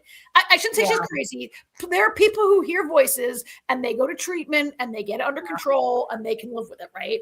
I think schizophrenics in particular can like hear voices. Yes. But the point is, she doesn't get her daughter help. And she thinks it's an imaginary friend, right? 97. I would think that she could have gotten her daughter help. This is already 97. Or no, she was born in 97. But you wouldn't. A child with an imaginary friend doesn't like need help. They just need to outgrow it, right? The mother has misunderstood, misdiagnosed what's happening here, right? Yes. We're saying it's more than an imaginary friend. Yes. Especially if your imaginary friend is telling you to kill people. That's not an imaginary friend. That's psychosis. I would agree with you there. I mean, we can ask Gloria, but I think that's past an imaginary friend there. But yeah. I never had one. Huh? Do you guys have an imaginary friend? I don't remember having one, but No, I had a brother, so I always had, I didn't like, so I don't know if I don't know. I was an only child. Yeah, it's always only children in movies. Only children have imaginary friends, right? All I can say is I don't remember having one, and I've not heard my parents tell stories about me having one, so I don't know. AJ, no imaginary friend? I did not. I had a brother. You had a brother also bothering you, yeah. I had a dog. There you go. Anyway, I'm really intrigued by Climby, the imaginary friend, Climby. Yeah, Climby told her to lock her mother and boyfriend. Though sometimes I wonder, though, too, like, did her voice really tell her that, or was it that she wanted to kill her and she used that as a reason? I mean, that's the other thing, too. She could have made it up because she is psycho. We don't really know.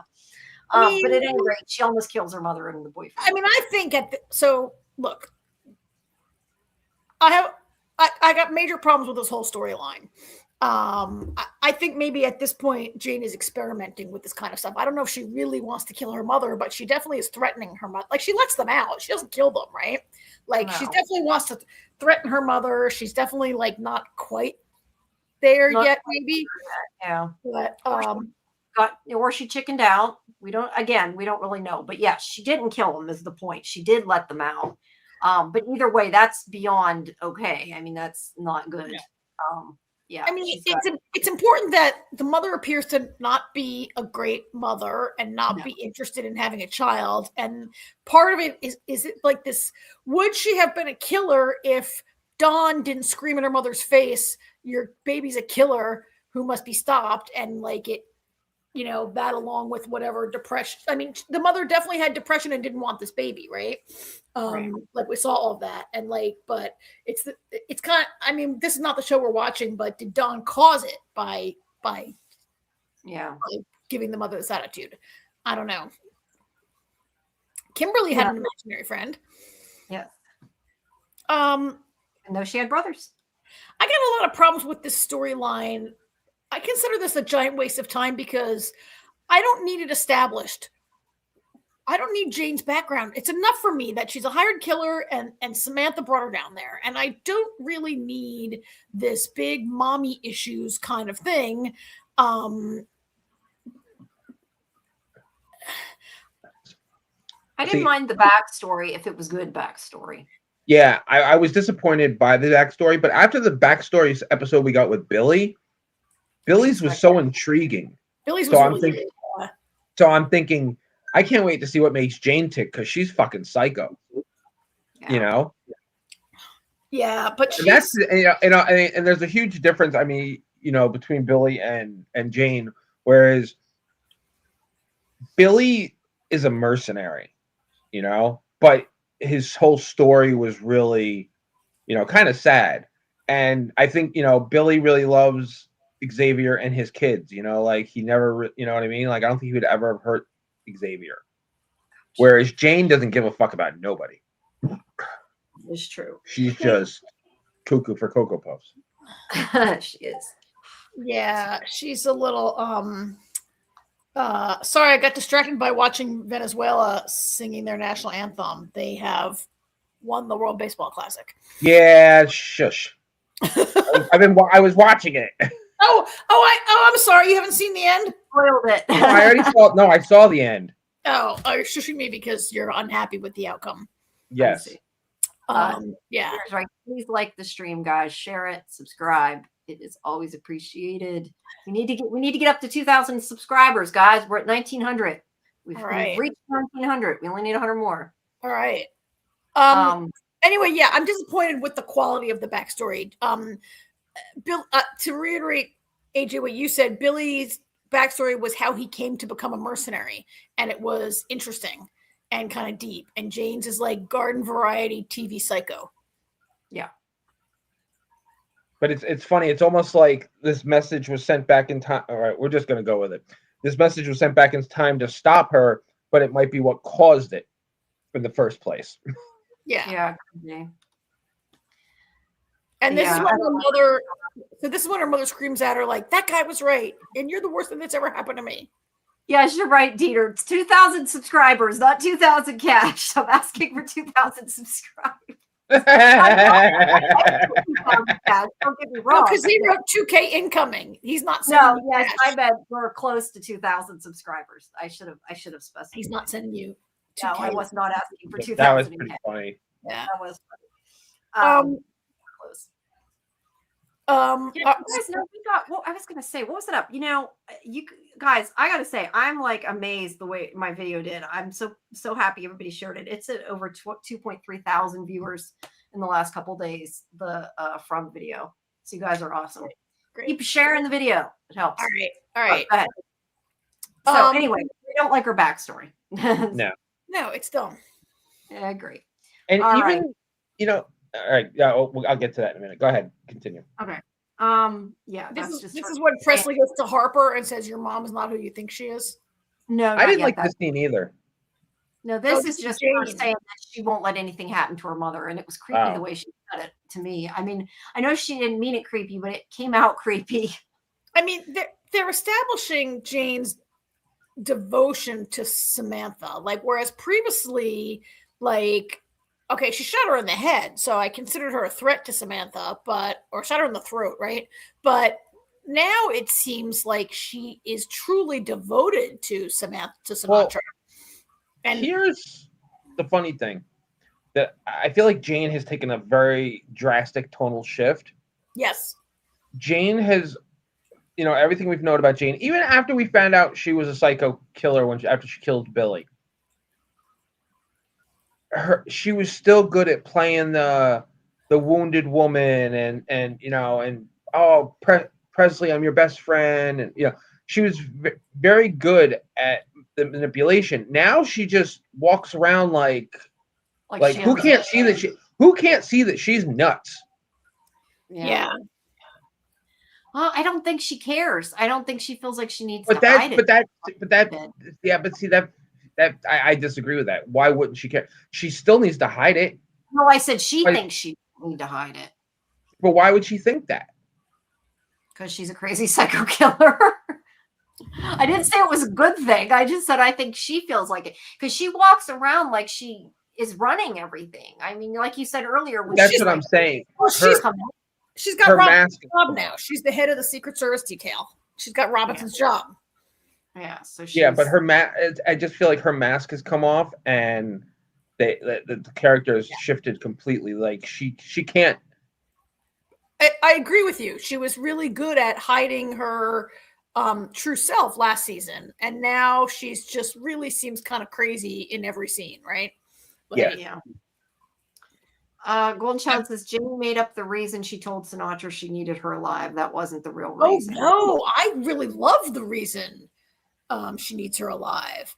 Like, I really, to me, it might be worth tolerating this horrible backstory to get to that line. So that's interesting, Golden Child, that you think that there isn't the real reason.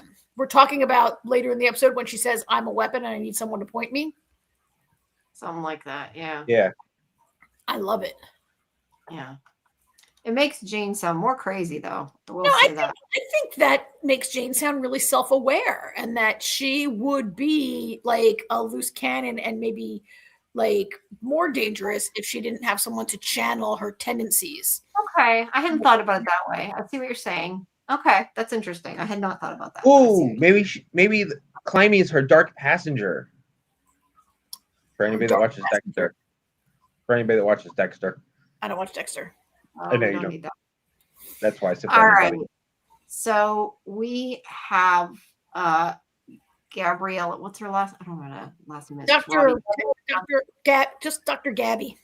Yeah, Dr. Gabby. So she is searching transcripts of stuff for mentions of Alex. She finds Alex Trebek, not really helpful because one of them, I forget which one of them thought it was Alex, not Alex Trebek, and they like kind of. She says, "I watched Jeopardy every night for years. I'm telling you, it's Alec." I'm like, wait, what? Who doesn't know that it's Alex Trebek? Come on. Yeah. Either way, it's it was a place that it said Alex. But then she found in this transcript where she tells Gabriella, "I've done something terrible. I've crossed the line no person should cross, but Alex is her only chance." And she didn't know what she was talking about. And she said, "I'm afraid of the person I'm going to have to be in order to save them." And she didn't, ever tell her what she meant, but she did, that's where she found the mention of Alex. But before she can do too much, she is called to a council meeting. Okay, and there is what the hell's her name? Presley, getting ready to go to school. Or no, is she going to school? I don't know. It doesn't matter. She's in her school uniform. Yeah, she's going to school. All right. So how do you like Starry Night there in the boardroom? Yeah, that was awesome. So yeah, she comes to the boardroom and she is like tells them what's going on with the outside. Now, I have an issue with the scene, a big issue with the scene. I have an issue with Starry Night, which I've seen in a museum in Amsterdam. So I don't know how it got to be in Colorado, but whatever. Because they took it. Yeah, because they took it. They liked it. They took it. Yeah, I don't know. She planned to steal it from the museum years before the end of the world. Well, they knew the end of the world. They knew the end of the world was coming. Yeah, she's got all the money. She's a billionaire. She's a multi-billionaire. She probably bought it. She bought it. Yeah. She probably bought it. Because I mean, really, if you're going to be the end of the world, you're not going to need the rest of that cash, right? Like it's worth nothing right now. So it doesn't. Well, unless she thinks she's going to turn back time and need her cash. Yeah, I don't know. But either way, she might have gotten it by legal means. We don't know. Okay, so anyway, the biggest problem I have with this scene is nobody's like, there's people out there. It looks normal. What's going on? Like everybody thought that the world was over. At least that's what we've been led to believe because it was like this big revelation last season when we found out there were people alive and nobody knew that. So why is like nobody surprised? Or did she actually tell the people the truth? Because this is the inner circle and they probably already knew. All right, but see that to me is I don't know. I have to assume. I would have liked to have seen that. I don't think they knew because she had the scientist murdered so that No. I mean, I'm sorry. I should have. I mean, I think they already knew since Link originally knocked on the door. Oh, so we just missed their initial shock. Okay, that makes sense. But I still feel like that was kind of a big thing to skip over. Like it could have been like a 30-second conversation and it would have Well, me I maybe. mean, Yeah, Jamie, well. to be fair, the show is skipping over entirely because everywhere Xavier goes in the world looks normal. There's beautiful, lush foliage, like not like there's no. It does not look at all like I hate to hold up The Walking Dead as an example of goodness, but like at least that looks like a world that ended, right? Like this. But Karen, remember, what the world looks like outside right now. That's the calm before the storm. Because remember that scientist said everything will look like it comes back to normal, and everybody be like, "Oh, we made it, we survived." But that's not even the worst part. The worst part is yet to come. I mean, they're in Atlanta. They're within miles of what was supposedly a direct nuclear hit, right? There's no. You are not. Oh, sorry. I'm sorry. I have to yell at Fletch. You are not right. Not yet. And I don't think it's time travel. I think it's messages that can go back in time. That's a little different. Okay. Either way, we don't like it, Fletcher. I'm like irritated that there's no skeletons, there's no dead bodies, there's no destroyed buildings, there's no like it. They went through like the volcano ash winter for like 2 years, and then it got warm, and like the forests, those trees that were dead in the forest somehow got leaves again. Like they're just lazy about the end of the world on this show. They don't want to spend any money dressing the sets. I guess regardless of that, my point is they made such a big deal about everybody being dead, or we thought everybody was dead, that to me there should have been some kind of like indication that these people were shocked when they found out. And you're right, they probably skipped it, but I would have liked to have seen it. All right, Fletcher just got here, so I need to say what I said earlier. So that I fear that this show is going in a direction where Sinatra is going to end up being the hero, and she's doing all these terrible things because it won't matter when she sends a message back in time to stop the destruction of the world. Yeah. You happy now, Fletcher? Either way, we don't like the time travel thing. I think she's going to get Superman to spin the world backwards on its axis and turn. There you go. Yeah, I don't know. He thinks it's funny. Anyway, so they're having their meeting, and she is doing something smart. Whoops, well, that's not there. She's doing something smart where she's like, I'm not going to do anything until we all make a decision, which to me, the way that she's manipulating them to begin with, she's going to guide them to the decision she wants, but makes it feel like it was their decision, so they're good with it. Clearly, I don't know. I don't think she's going to let them make the decision. She's just acting. Well, that's why Gabby gets up and leaves. Yes, Gabby's like, fuck that. She's like, nope. And Gabby says that to her later. Like, you engineered that whole thing. You led them to that decision, right? Yeah. Oh, no. Does she say that? Because I was watching. So that I think it's implied. What Jamie just said, almost those exact words were said by I was watching For All Mankind today, and there's a scene where they're like, they didn't decide, you set it up, you engineered it, so they would go along with you. But yeah, Jamie, she guides them. They were not chosen for their ability to be good leaders and governors. They were chosen for their ability to be by puppets. Sinatra because they're kind of figureheads, right? Like Sinatra really runs the show. Yeah, definitely. All right. So down in the prison, there's the underground. I don't know. Oh wait! Oh my! Wait! I gotta put a star on this because my mind is blown in here. I guess that was you that likes Mr. Bean. Then I was gonna say I hate Mr. Bean, but Bean is like okay. Then AJ likes Mr. Bean because I'm like I like that. You like Mr. Bean. All right, fair enough. Yeah. Well, Fletcher thinks. Yeah. Well, actually, we won't get to that because that's not in this episode. So maybe we ought to get to it now. Fletcher says his link. You missed Fletcher and his insanity last week. Yes, theory. No, it's good. It's good to have theories, but I don't know. I don't know that I think Bean's linked. We'll see. No, I'm not. Not in a bad way, Fletcher. But no, that's great.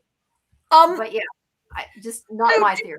Did you guys talk about the fact that we have this underground prison, and that so that Sinatra built this place to have a secret prison. Like, she knew she was going to have to start disappearing people, and like, she planned this, right? Like, this is like a high level of scary shit in her planning, that she planned it with an underground prison for the inevitable day when she had to go all totalitarian and start disappearing people off the streets into prison. Let me ask you a question, though. Is it really a big leap to think in a community that's going to be there for X amount of years that you may have people that need to go in prison, though? I mean, I don't think that's like a huge stretch to think you might need a jail. No, I mean, they have to build a whole underground prison, maybe not, but they handpicked all the best people. Yeah, but just because you pick the best people doesn't mean they don't do bad things. I'm just saying. They were all super scrutinized. Gabby handpicked every single one of them. They all had like all these psychological evaluation and stuff, right? They were all handpicked by Gabby. And I could see you have a jail cell, but this is a concentration camp. This is like a huge yard, right? Yeah, you just need a few jail cells. By the way, I was listening to Wait, Don't Tell Me. I don't know if you guys know this show. It's a radio show on NPR. And I learned an amazing fact. Did you guys know that every Whole Foods has a secret little jail cell inside the Whole Foods where they hold thieves until the cops can come and get you? That is funny. No, I did not know that. Yes. So here we are in the Whole Foods downstairs. I think, look, I could see maybe having like a Andy Griffith style jail with like 2 cells to hold a couple people, right? But like, she's prepared. This is like she's prepared to hold many people down here. Just in that little shot, they're seating for like 36 people right there at those 6 tables, right? Yeah. You got a good point. All right. Anyway, he is like the worst planner ever. He's talking to these guys, trying to find a way to escape, and he's like really, really obvious. To be fair, he's 16. He is 16. This is the guy that designed the prison. Anders. Now, what's his name? Anders.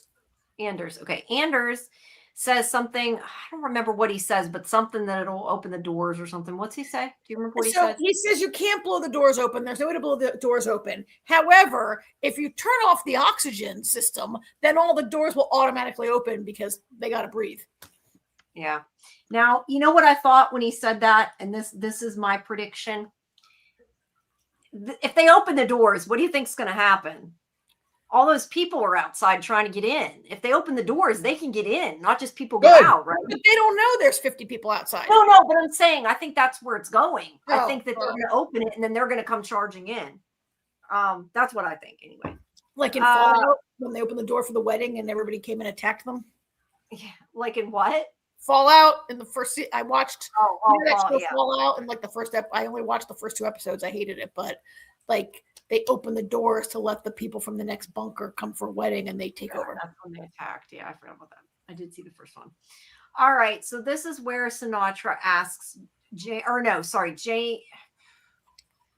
She asked Jane why she shot her. She asked Jane. She says, you said to me that you didn't kill me because you needed me alive or something like that. You're no use to me if you're dead. You're no use to me if you're dead. There you go. Better than I said it. Okay, so I remember we said we had something else to say when we got to this point, but I don't remember what it was. Or did we go through it all? Because we were talking about it earlier. I mean, in this, I can't remember exactly what happens in the scene, but you can see throughout this that Sinatra seems to have made a point to make nice with Jane and maybe try to get Jane back under her control. Like she says, Jane, you scare me. I have to admit, you scare me. But right, she says that to Jane also. Like I felt like Sinatra is very calculated in her dealing with Jane. Oh, yeah. I think she can control the crazy. Probably not, but she thinks she can. Well, she doesn't know how crazy. Maybe true. Well, it depends how much they. You said that they checked everybody out. Maybe they do know how crazy. Well, we're going to talk about that when we get to that part of the flashback because that's the most annoying part of the whole show. Yeah. Okay, so and I think this is where Jane says, "I'm a weapon. I need someone to point me." Yeah, this is where we get 10 years earlier. Yeah. Let's see. Jane is in training for the We'll FBI. we'll get to as soon as once we get past the flashback and we get back to the breakout, we'll get to the chat stuff. Yeah. Okay, so this is 10 years earlier. This is where she's training to work for the CIA. This guy has her tied up. She's supposed to try to get away from him. She's not great at it. She's not a great fighter. And this woman is sort of her mentor. Her name is Stacy, I think. Wait, is the character Stacy? So this character, this woman, I got to look her up again. She in real life is Sterling K. Brown's wife. And her name is hang on, let me look her up real quick. I kept this page open so I could tell you her name. Jane, blah, blah, blah, blah. Hang on. Let me just scroll here because I hate when I don't know an actor's name. Her name is Ryan Michelle Bath. And she's Sterling K. Brown's wife, and the character's named Stacy. Why is that name familiar? What's her name? Ryan Michelle Bath, B-A-T-H-E. Yeah, that I don't know. That name's just really familiar. I don't know. It was familiar. I just wondered. Okay. Sorry. So she is sort of here. AJ, why don't you answer that before we move on? When's House of the Dragon coming out? Do you know? Season. It's June or July. I think it's June, right? I feel like it's June. Okay. There's a trailer out. Go watch it. Yeah, the trailer probably tells you, Fletcher. It does. I don't know. That's how I found out. I see. All right. So, so anyway, she is sort of a mentor to her and helps her, clear She's her giving mind. her advice. For some reason, she's taking this girl under her wing and giving her some advice. Teaches her how to meditate. Yeah, I think she feels bad for her. She says something to her at some point, like that she never got a shot. Like it sounds like she kind of knows that her growing up, she didn't have a great time. So she's given her a chance. And she ends up good at it. The meditation helps her to like fight and clear the person who's much bigger than she is. Now, yeah, did she say something with the meditation about the voices, or was I just insinuating and thinking that it meant that it made the voices quieter? No, it makes the voices quieter, which I think is a crock, but whatever. No, but I mean, did she say that, or am I just thinking that? Because I vaguely remember. No, you're not just thinking it. She says it. Okay. I don't know if somebody told me that they heard voices, I would be like, I don't think you should be working for the CIA. Well, she said, I don't know. Instead, she said, I don't want to know. Yeah. Okay. We're going to get to that, but well, I guess we glossed over it, but. Sorry, go ahead. Oh, go ahead. Finish the flashback, and then we can talk about all the problems with this. I think that's past the flashback. This hasn't gotten to her going to see her at her house or any of the penis stuff yet. Okay. This is just all right. The intro part of that. Go ahead. Well, I mean, Jane, how would Jane ever pass a psych evaluation to get into the CIA training program in the first place? And how has Jane not had any scrapes with the fact that she even could get into the FBI, CIA is insane. And then what happens later? How was she even available to Sinatra? How was she not incarcerated? It makes no sense. Anyway, I'll hold that till later. But so the meditation helps her succeed in her training. Yes. I think we also skipped the fact earlier because I'm seeing this of her going out. She Sinatra said that she wanted her to go meet and negotiate with the Lincoln. Yeah. All right. So here Presley talks to her friend and she tells her she should talk to the president, or not the president's daughter, sorry, Sinatra's daughter. And she basically is like, your mother isn't who she thinks she is. People keep disappearing and that I'm trying to find them. My friends are disappearing. They're blaming Xavier for everything and Robinson for everything. And yeah. And she's kind of opening her eyes to the fact that her mother. This scene is terrible. It's a terrible scene. It's an awful scene. Makes no sense. There is no reason for Presley to think that the daughter knows anything about anything. You know? It's just it was put in just so the daughter can start, Yeah. doubting her mother now to help. It was just, it's also convoluted. This whole episode was just such a huge letdown. I agree. Not only is there no reason to think that Harper knows anything, but and if she did know something, that she would betray her mother based on a 2-second conversation with Presley, who she appears to have never met, despite the fact that they go to what must be a very small school. There's only 25,000 people in all of Paradise. They got to have a pretty small school. Yeah. Relatively speaking. It's not like there are thousands and thousands of kids like in college. You don't even know them, right? Yeah, true. All right. So here Gabriella is going to see Robinson, and she's like, I forget. She asks her for help, right? Help in taking down Sinatra. She knows that she knows Robinson didn't do it, and she's like, the only way we're going to get out of here is if you help me. And she's like, she's so over it. She's just like, it is what it is, and she's kind of accepted her fate, but doesn't really want to help her. She's in a pissy mood. And she does finally say, though, that it's not Sinatra you have to worry about, it's Jane. And if you want to get to Sinatra, you have to go through Jane. And that Jane's the one that killed Billy. Jane's, she's crazy, and that they didn't see it, and that she's been manipulating them. That's basically how that conversation goes. Hopefully I got that out okay. Yep. So moving on. Yeah. She doesn't want to help at any rate. Okay, so here is Jane goes outside to see Link and his people. She takes out her hair. I guess she thinks it makes her look more innocent. I don't know, but she does it to help herself. Yeah. And then she goes and grabs the guy with the gun, and she's like, okay, you're going to listen to me or I'm going to kill him. And she does get them to negotiate. They kind of go back and forth, and they agree that he can take, I think 3 something. 5 people, no weapons.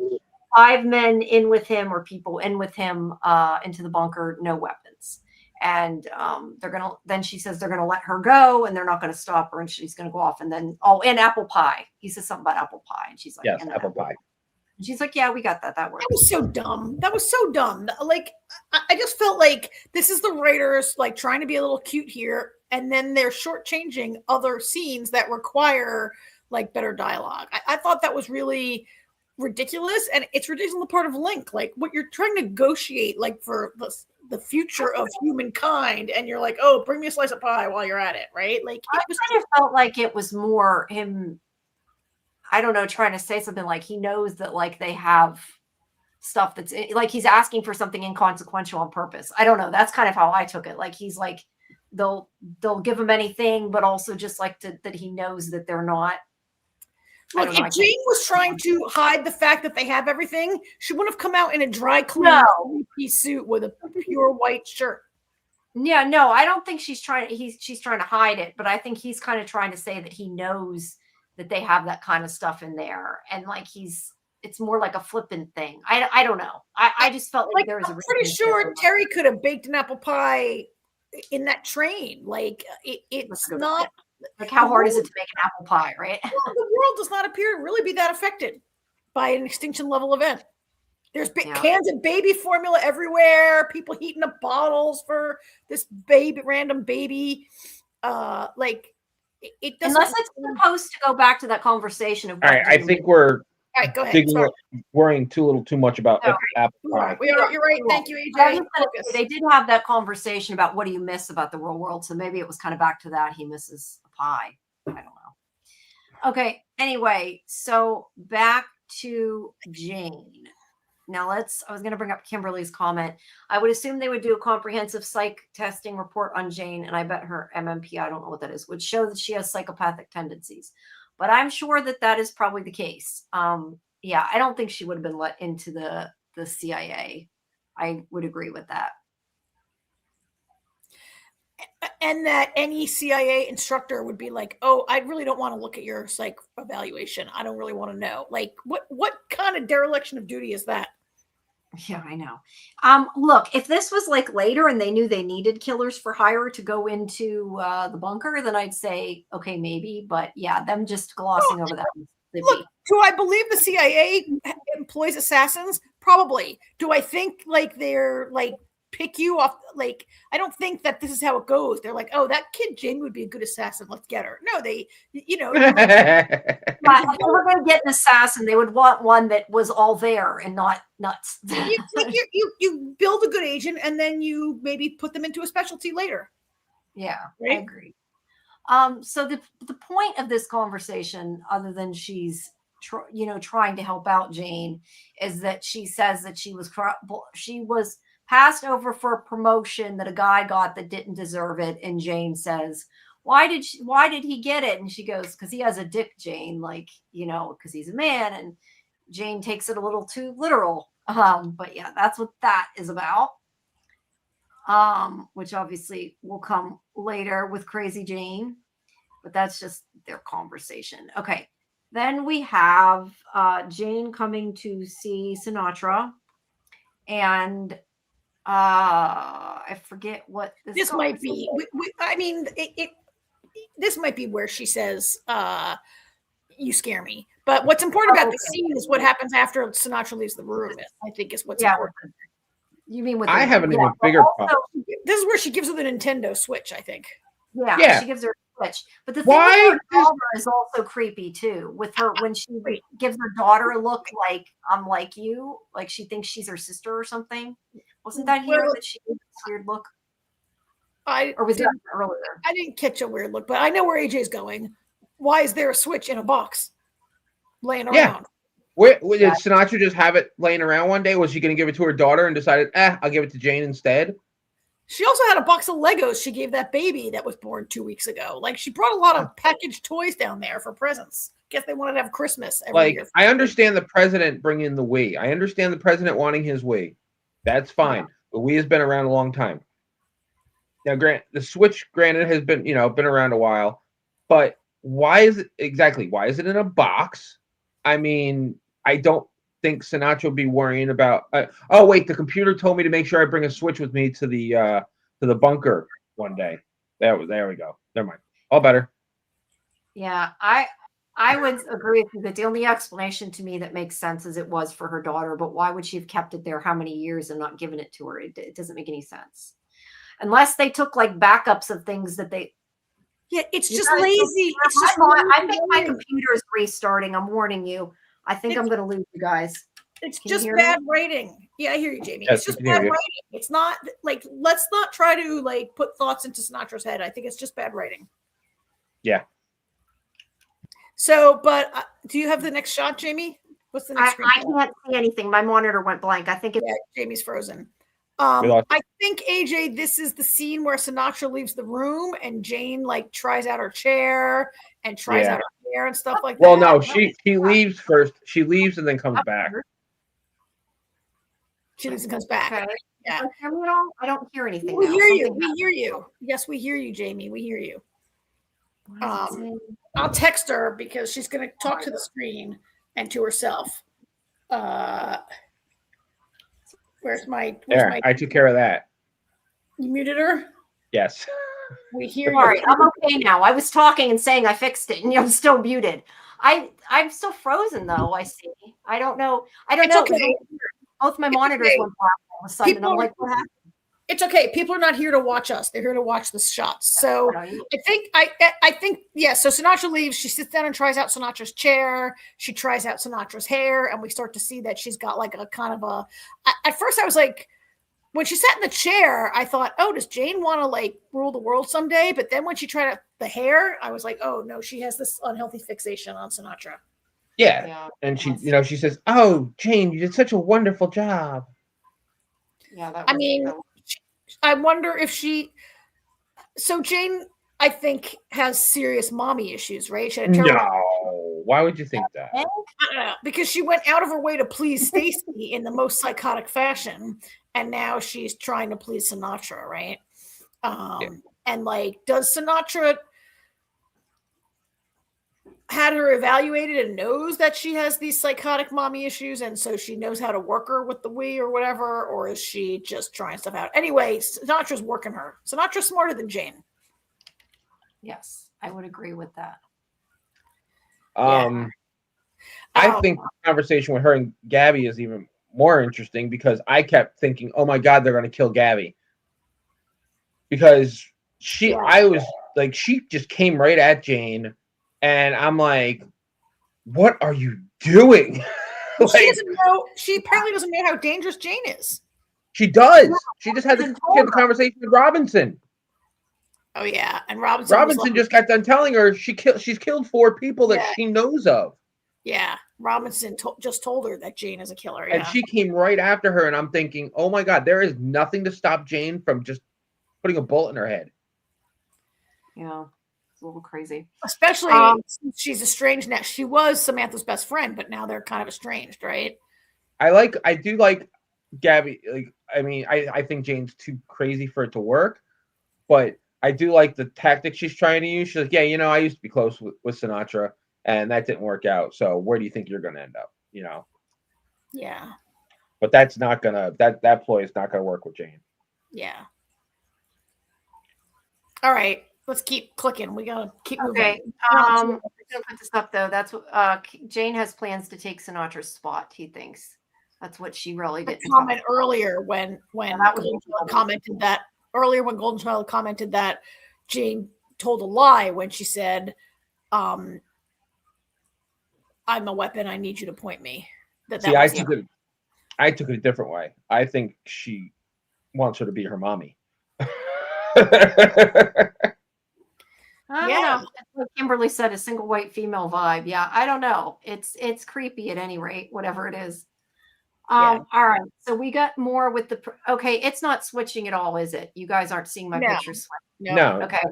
That's I am going to give me a second. I'm going to restart OBS. It's going to it might be weird for a second, but we might lose the video. All right. Well, we'll but let's go to we're at the part with the prison again. So let's go to the stuff about the bunker. You guys do the chat of the bunker while I'm figuring out how to get this back on, okay? So I think Jamie's talking about the Great Escape Plan. When what the hell's the son? I forgot his name. Jeremy. When Jeremy says to Robinson, I don't need to listen to my dad's side piece. Oh, yeah. And she's like, side piece? She's like, you know what, kid? We're good. You go get yourself killed. Yeah. Well, and she says to him, hey, Shawshank, you're going to get caught. You're so obvious. Oh, my God. That was so great when she called him Shawshank. And then after the side piece comes, she says, okay, Andy Dufresne, you just, Yeah, that was so good.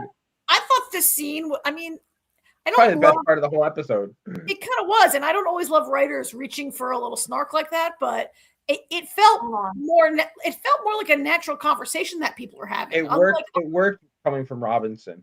Yeah, I thought whoever writes her and who wrote that scene did a good job, and it just felt like people talking in a way that this show sometimes just feels like people making speeches, right? Yeah. I like that scene, and so in the end, she helps them, right? She can see that they're bumbling through their escape, and she helps Anders and Jeremy. She comes to their rescue. Well, yeah, because she sees the guard is going into the shack where they are. You guys are getting way ahead of where we are. Jamie, we can't be a mind reader of what. No, can't you see it now? I fixed it. You can't see it? It's the same exact picture that you had up before, though, of Jeremy, right? Yeah, that wasn't what I had up before. I had a picture of Jeremy before. It's working now. Anyway, let's go to the why we're here at the stuff that's with the bunker. Let's go to the chat stuff about the bunker. Fletcher had said the one who created the bunker is going to destroy it, which is kind of funny that he's now thinks he's gonna thinks that if the scientist was right, something worse is coming. Okay, here's the thing. Do we know that anybody other than Sinatra knows that? No, there's no way. That was a different scientist. That was a different scientist, though. I think anybody. No, it was the same guy. I think anybody who maybe watched his deep dive YouTube videos might know about it, but it's not these 25,000 people don't know that. I thought the scientist had told her that was the one that she took out at the bar, that she took to the bar and bought them expensive wine. Yeah. That was a different scientist than the one that's down in the prison. No, of course not. No. Yes, we know that. AJ, we're saying, you said if something worse is coming, then they should destroy the bunker. I'm saying it was the other scientist that said that, not the one in the bunker, is all I'm saying. Okay, hold on. Stop. I'm out. He was there. I'm out. The guy in the bunker with Jeremy is not a Yes. scientist. He is an engineer. Oh, you're right. Yeah. You're right. Yeah, You're right. the You're right. architect. Sorry, that's my fault. You're right. I agree that nobody but Sinatra knows that things are going to get good for 2 years and then get worse, unless you were watching the scientist. Like, we've seen multiple clips of that scientist on the news and on YouTube and stuff, right? I mean, it was his videos that convinced Ravi to build a bunker to live in, and Gary watched all that guy's videos also, right? They know that there's going to be 2 years of plenty and then it's going to get worse, but nobody in Paradise knows that. So in terms of opening I don't think anybody knows. So in terms of opening the doors, Jeremy's planning to open the doors. Jeremy doesn't know that in a short time, things are going to start to get bad again. Right. Yeah. And Anders, the engineer, doesn't know either. Because why would Sinatra tell anybody that? How do you keep people under control if they are in fear of this is going to get worse, right? All right. So Doesn't anyway, matter. It doesn't matter. She's going to send a message back and stop the whole thing anyway. yes. So anyway, Okay. Okay, where to go? B says if something worse is coming and it's going to be that bad, the bunker is eventually doomed anyway. I think that I'm assuming that that's why she created Alex, or not created Alex, stole Alex, right? Like that's what she says is going to save him. I thought. now Well, we don't know. We don't know what Alex is. We know that she has a big project that's called Alex. She has not said Alex is going to save us, right? No, that I'm talking about, she said when she was talking to Gabrielle in that transcript, it says something like what I'm going to have to do to save them. It said something about using Alex, because it had to do with that where she said Alex in that transcript. Yeah. So I'm assuming she thinks Alex is going to save them, whether it will or not. I don't know. But I don't know about that, but yeah. I mean, I think it's okay. It's an okay assumption. We just don't know yet. no, I'm definitely assuming. Yeah. Anyway. Okay, I would assume the bunker would resist everything. They need to stay inside. Okay, see, yeah, use Alex to save the world. That's what I thought. Let's see. There was something. I mean, else. nobody's recommending throwing or they could save the cheerleader. Problem solved. Yeah. It's only Jeremy who I mean, the idea of opening the doors, they're talking about opening one little door and letting five guys come in to talk. Only Jeremy is talking about opening the bunker, right? Yeah. Well, that engineer is saying that's the only way to let them out is to let everybody out. At least I think that's what he's saying. No, Jeremy's stated purpose is to blow the doors off this place. That's right. What let everybody out. That's what I mean. Okay. Anyway, B says, I thought the earth was going to get really hot and eventually all the water would dry up even way under. I don't know about the water, but yeah, it was supposed to get real hot. I do remember that. All right. So back to, where'd my picture go? Okay. So now we have the thing where I have to wake up at 4 a.m, so I would love for us to get this moving faster, please. Okay. Or I might have to drop off. Okay, so she goes to visit the guy who got the job. She's like, will you step down? He says no. And she's like, okay. And then we find out that since her boss said that he got the job because he had a penis, she took care of it, which was over the top crazy. I thought it was kind of funny a little bit, but not at the same time, like too crazy and just too much. See, here's my biggest problem with that whole scene is she's blatantly obvious about the whole thing. Like, I expected her to do some kind of song, and I expected her to come be like, "Oh my god, is he okay?" No, she has a penis in a fucking gift bag. With it's like a real gift bag. This is a level of psycho that I don't is previously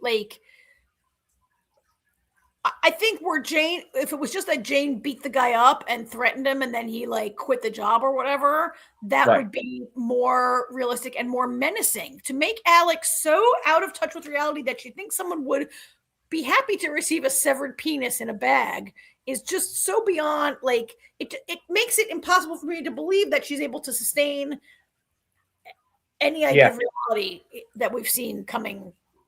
We've seen from her, right? It's just way too much. I thought she beat the guy up and he quit, or she killed him and disappeared him or something. That I could believe, right? I mean, Jamie's not on screen. I mean, do you agree that it's just way too much?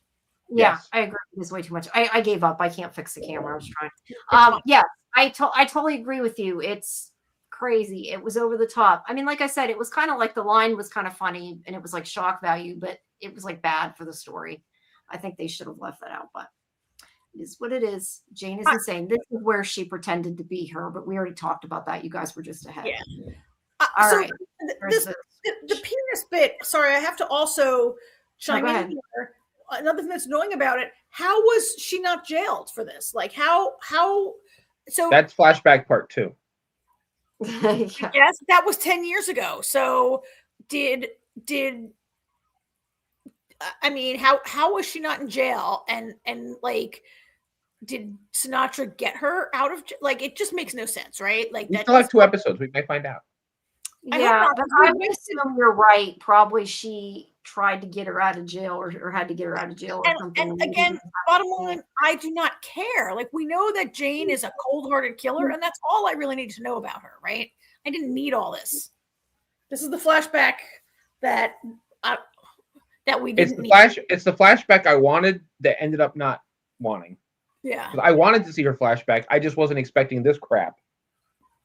Yeah, true. I was expecting some, really calculating, crazy person who was really good at masquerading, and that is not what we got. And Sinatra has the resources to hire like a real professional killer who's not insane, except that maybe if you go into the line of work, you're kind of off, right? But or there are people that, right? Like she has the resources to hire a true professional and not like pick a psycho out of jail. So I don't. Yeah, it just makes. Let's not belabor it. All right, sorry. Not going too far. Okay. So this is where Presley gets a message from Hadley that she wants to help her find out about her friends, which we agree she shouldn't have necessarily done, but that's what she did, and so she's going to try to help her. She thinks. You know what the best part was before that was when she questioned her mom. Sinatra fucked up. She's like, are you Sinatra? And she's like, no, that's a CIA name or whatever. Like, how could she not? Yeah. First name. But where Sinatra fucked up was when she was said about sending people down there. Nobody's supposed to know about down there. Yeah, like what's down there? She pretty much admitted it by saying that. Yeah. But anyway. All right. Yeah. So this is where she says, I am not a side piece. And she's like, I'm going to help you anyway. Which, let's be honest, they'd be dead if she didn't. So it's good. Exactly. And then we get back to Xavier. We already know what happened here. Yeah, we already talked about that. Go boom, boom. He sees Terry. Yeah. He looks at the picture and he says, uh-oh, he's obsessed with her. And boom.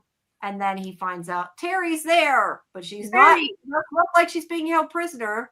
This was very rushed and lazy and terrible. That's okay. I was fine with it. I not for nothing. It could have all been wrapped up in the last episode. I mean, he could have just gone out and just yelled her name, and she could have walked right out. But he's under the impression. Remember, he's under the impression they kidnapped her. Well, and why is he like running his wire during broad daylight with all these people around? It just makes no sense. But whatever. It's over. At least it's over. Yes. All right. All right. Yay! Episode over. Star Trek. All right. Okay. You guys do Star Trek. I'll probably come back in a bit. And I'm going to right now restart my computer and figure out what's going on. So go ahead and turn your picture on. But thank you, everybody. If you don't stay for Star Trek, thank you for coming. It's appreciated. All right. Starfleet Academy. You skipped last week's episode? Yes. All right. So we can talk about it a little bit. Paramount is providing not that many photographs. So that's okay. We don't need that many. Last week's episode was, in last week's episode, I think it is Sam who helped Caleb to figure out the code to find his mother's messages, right? Yes. I got to say, this show, for a cover picture, that looks like Beverly Hills 90210 in space. This should have been dark. Like really dark. Yeah, it is. It's not and it's a little less tweeny than it was in the first few episodes, right? Yeah. They seem to have evolved away. Speaking of Sam, how do you like new Sam? I don't like new Sam. I mean, I don't not like new Sam, but I want her to integrate better. Yeah, new Sam is kind of she's kind of a jerk. Yeah. Right? She's kind of mean, like she's really mean to Genesis. And like, is it Genesis' fault that she reacted to you the way you were? Like, you come back, you're a completely different person, and you're mad at your friends for, like, I don't know. Yeah, new Sam was a little. Old Sam was so much fun because she was like a baby that was learning how to like deal with people, right? And I don't know why they felt they had to like not retcon, basically retcon her character in the middle of the season, right? Well, it's like the way they worded it originally, about her having two sets of memories. It's like I didn't understand what they meant until we actually see it in action, where she's like, I'm going through the old me, and I don't like the old me. I like the old her. I like the old her too, but that's what I'm saying. Like, I wish she would find maybe she'll be a little better now that her and Genesis had that conversation, and Genesis was like she was projecting her own feelings onto Genesis, because Genesis was like, that's not how I feel at all. Like, what are you talking about? Yeah, and she said like Genesis was bossy, and I mean, she's a little bit of a bossy person, but also like Sam's like a big baby who needed to be told everything, right? She only like her age was measured in days at that time. Yeah. I mean, I guess maybe she's more like a real 17-year-old. She's a total jerk. There you go. Still not worse than Caleb. Yeah. Yeah, he's a big baby. So she helped Caleb decode the messages. He was going to run off. He found out where his mother is. He's going to run off and get her. But he was going to tell Nala until he overheard the conversation. They were shutting everything down and they were pulling in all the Starfleet, and that's when he was like, nope, they're going to tell me I can't go, so I'm just going to go. So he goes and he's going to steal a shuttle. And of course, everybody's like, you have to stop, and they end up stealing a shuttle with him, right? They steal. Well, Sam didn't give them a choice. Sam shut the door so that Genesis and Darren couldn't get off. Yeah. Which Darren didn't seem to care because he was too busy puking up glitter. Yeah. I mean, it conveniently is spring break, right? No, it's the end of the year. It's like the last day of school. The end of the year. And everyone is leaving, and so there's like nobody on the sauce. There's nobody on the ship, really, right? Well, no, they're all going to 300th day party, right? But they're going to. I don't know where they're going. I can't remember. Where's Tarima from? Oh, Beta Z. Yeah, Beta Z. Yeah, they're all going to Beta Z because they're also going to reveal the council. Yeah, and the new capital and everything. So it's very convenient. Almost no one's on the ship, and also conveniently, like Tarima and Jaden get like busted and sent to like confined to quarters. Like they it's very convenient how nobody's around. They did kind of a good job of explaining that, so that the foursome, the main four, can go steal this shuttle and head out on this mission together to go to this planet to find Caleb's mom, who they, despite being complete bumbling idiots, they find her pretty fast. Well, right? I don't know about they, but Caleb found her.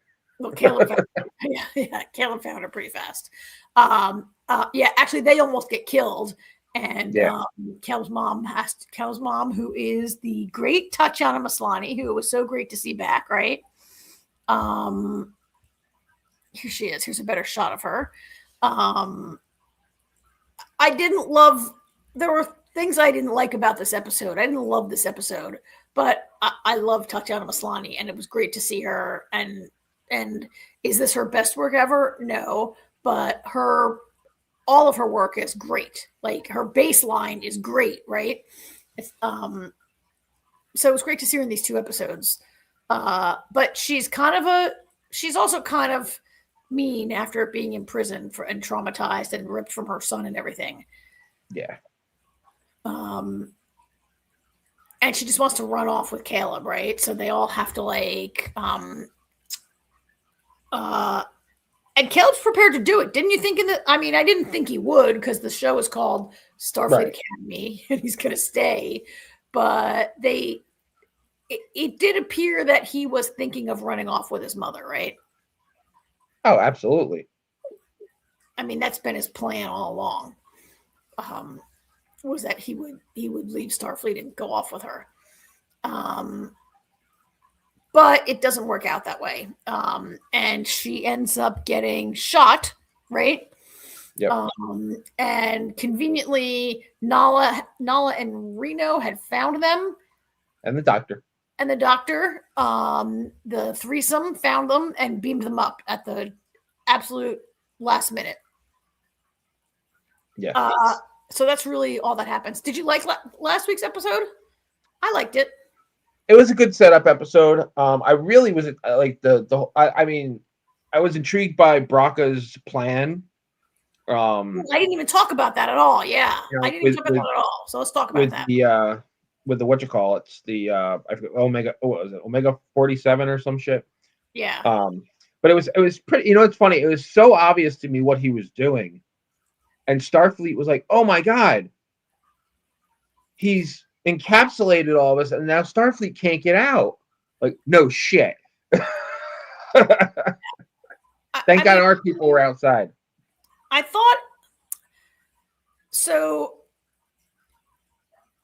I guess it gets harder and harder to think up new types of technology on Star Trek, right? Because this was kind of a wild one that, like, it's a particle that if it blows up, it will destroy space, which I was like, okay, space is a vacuum. You can't destroy it because space is nothing. Oh, but the technology of Omega 47 is what they just learned from the burn.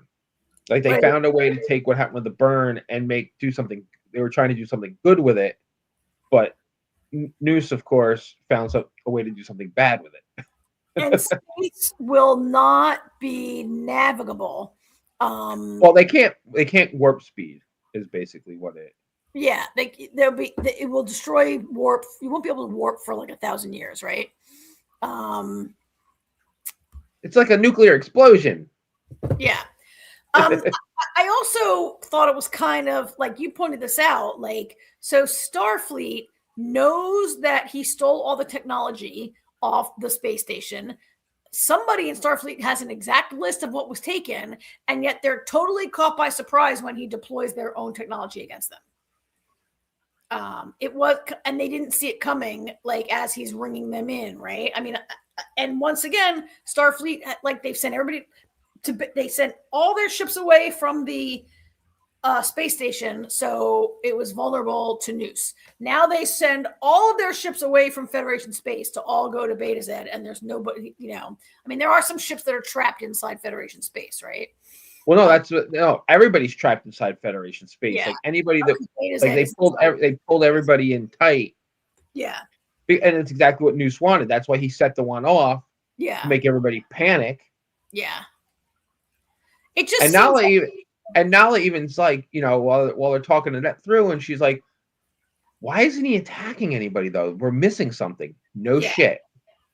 Well, they just seem kind of dumb to be like completely caught unaware by the dangerous technology that was stolen from them, right? Yeah. Yeah. So I didn't kind of love that, but I get it, right? And I mean, it was kind of. I got to give the writers credit for like trying to think up a new thing, new technology, new plant. There's been so much Star Trek, so many things have been done, and I'm sure it's really hard to think of a good, a good villain, and a good problem. So it was in, and then they're caught outside, and they've got nothing because. They've been forced to separate the saucer from the rest of the ship. It's like just the saucer that she's got, right? Yeah. Nothing else. So yeah. And then wait. So I skipped over B's comment earlier, which was I'm not sure I like the new Sam. She doesn't seem to like her old self. And so she's rejecting her friends because they liked old Sam. Oh, I like it. I like it. You're right. She doesn't seem to like her old self very much. She said she doesn't. It's not that she seems. She flat out says she doesn't like who she was. Yeah. I liked her. Yeah, And we so all she's liked her. rejecting her friends because they liked old Sam. And yeah, I think you're right. I think you said it best though, Karen. What? She's now a typical teenager. Yeah. Yeah. I mean, she's a little bit like, oh, I feel like she's accusing them of liking old Sam better. And like, how can they like new Sam when they don't know new Sam yet, right? Yeah, that's just projecting her own thoughts onto them. That's Yeah. what that was. Yeah. And also, I agree. It was a little silly that they didn't figure out that he was going to use Omega against them. Yeah. I mean, you'd think that they would have gone down the list of possibilities of what could happen to them, right? But Yeah. I guess not.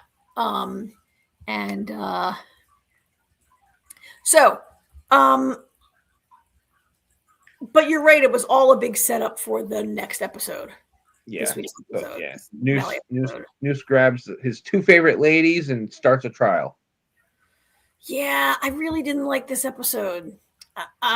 This episode is well reviewed, and a lot of people really liked it. See, my favorite part of the episode was him talking about playing tic-tac-toe on his planet.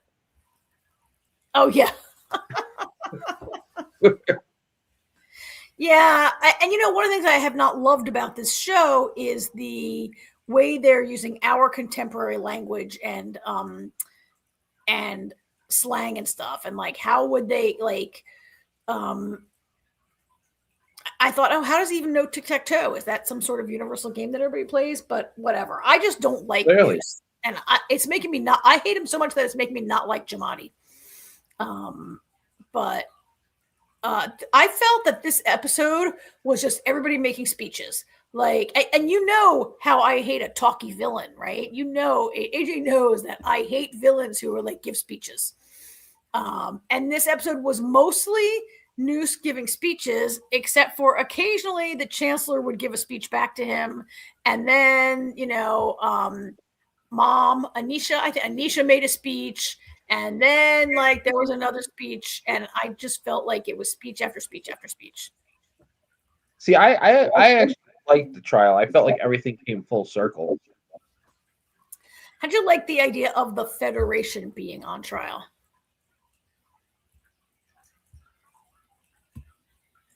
I hated that. Yeah, that was kind of stupid. When that line came out, I was like, really? Yeah. Like that's kind of.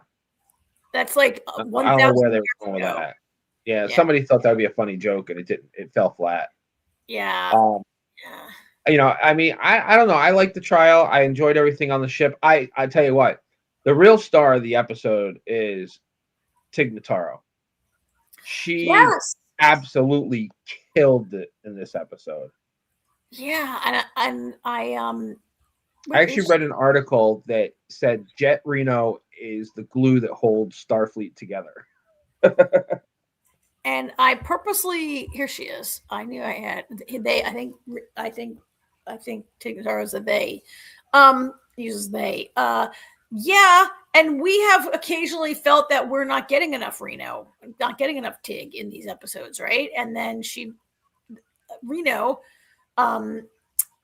was really the center of this episode, right? They move Holly Hunter off the ship, and Reno runs the kids. And I loved how she was like using everything they did as a lesson and treating this like almost like their final exam, right? And yeah, pretty much. Yeah, I think you're right. Real star of the episode here. Yeah, Reno's always kind of sprinkled in here and there and has some really fun moments, but she absolutely killed it in this episode. I love how everybody kept leaving somebody else in charge of the bridge. Like, it got to a point there was 2 people on the bridge. Yeah. I didn't love when Genesis gets the con. She says, "I have to pee," and then we never see her do anything. That was funny. she's a neglected character who, like, she didn't get her own standalone episode that, you know, I mean, I know that they've really put Caleb at the center, and like developing him is just going to take time away from other people, right? And I get that, but most of the friends got their own episode, and Genesis did not. And the closest she got was that episode with her and Caleb on the ship. Yeah. And with so many characters, I guess you can't, like, I mean, I don't want them to, like, kill them off, or maybe somebody will transfer. There's a lot of people on the show that need time, and it's only 10 episodes. And so maybe she'll get hers next week. But so we never got to see what she would really do on the There is no next week, Karen. Oh, next season. I meant to say next season. I meant to say next season if it comes back. What do you mean if it comes back? It's already it's already renewed. Done filming. It's already done filming. Oh, it is? Yeah. Because they wrapped season 2 filming like 3 weeks ago. That's interesting, because I really felt that the ending felt like it could serve as a series. If they didn't get a second season, it was pretty well wrapped up, and it could serve as a... Nope, there is a second season. It ends on a cliffhanger, which is problematic because from what I've been seeing, the ratings are not good. Did they start with a 2-season commitment? I don't know. This just felt like an episode that is written when you don't know if you have a renewal, I guess is what I'm trying to say. No, they already filmed season 2. That doesn't mean that. Oh, I got what you're saying. They might not have known at the time that they filmed this. I got what you're saying. Yeah, right? Because it just felt to me like a pretty final, like a pretty tightly, everything was wrapped up with a nice bow by the end. And I don't have a lot of, there are no real lingering questions hanging around. Here. So yeah, let me see. So Star Trek has sort of almost a tradition of, like, lots of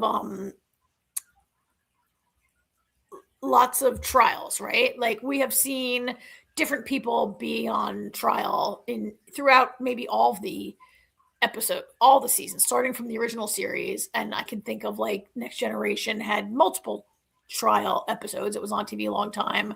There was a big trial in Deep Space Nine. Like, it happens all the time in Star Trek, right? Or like when Q put humanity on trial, like yep. BO. Yeah, it did. It did remind. It does. Well, it didn't remind me because you just reminded me. But it does kind of feel like that, putting the whole Federation on trial. Yeah. How did you like? I mean, look, I hate this character. I'm glad. So he's not coming back. No, he will not be. He will not be back next season.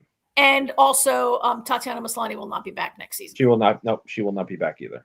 Yeah. Although I think Kurtzman left it open. Like, could they pop up in season 3 if we got one? Maybe, but they're both gone. Yeah.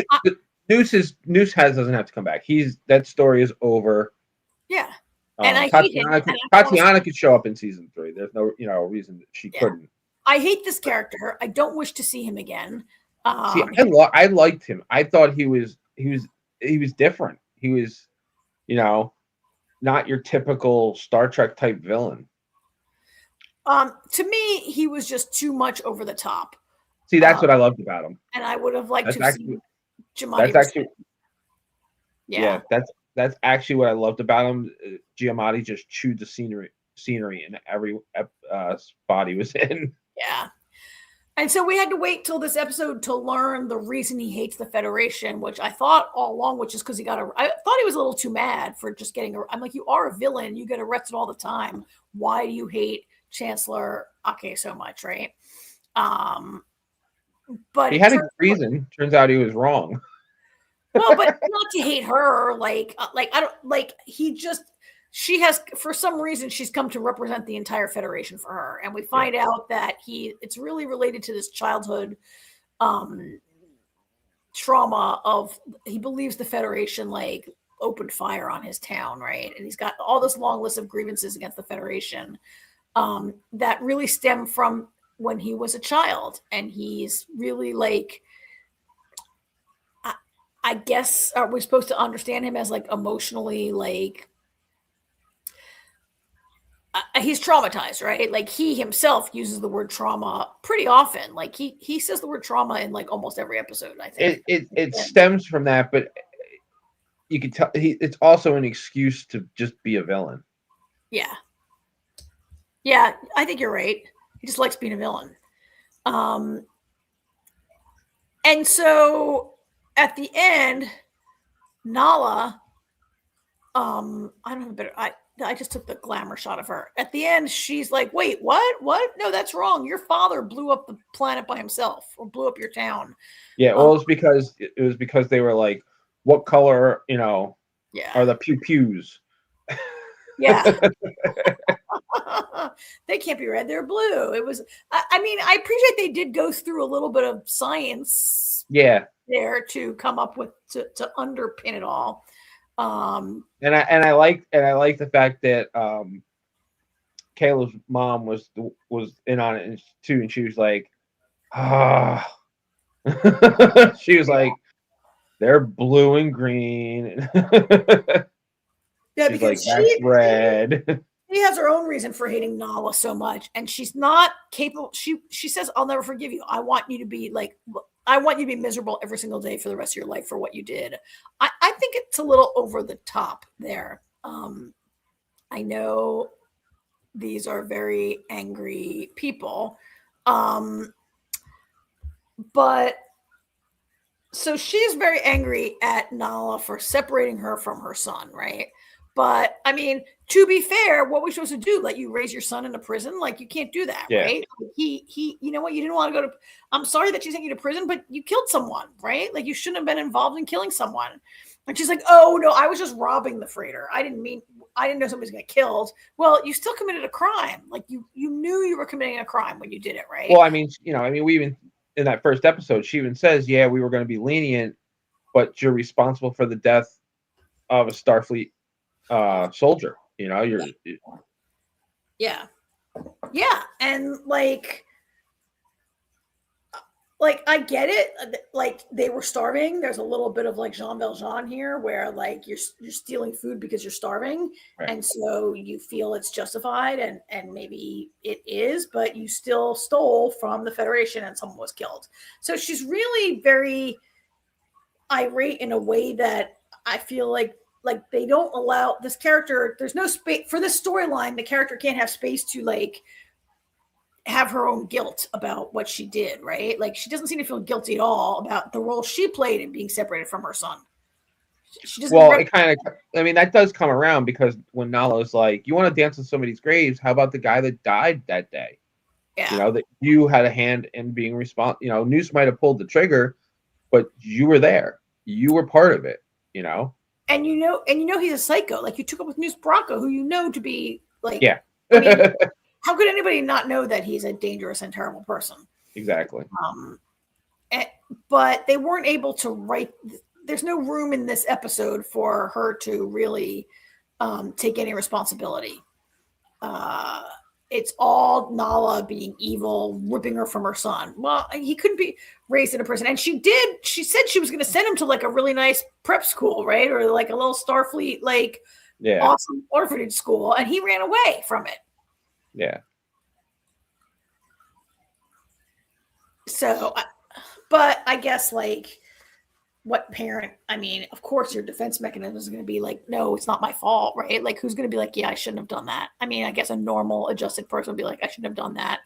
Now my kid is,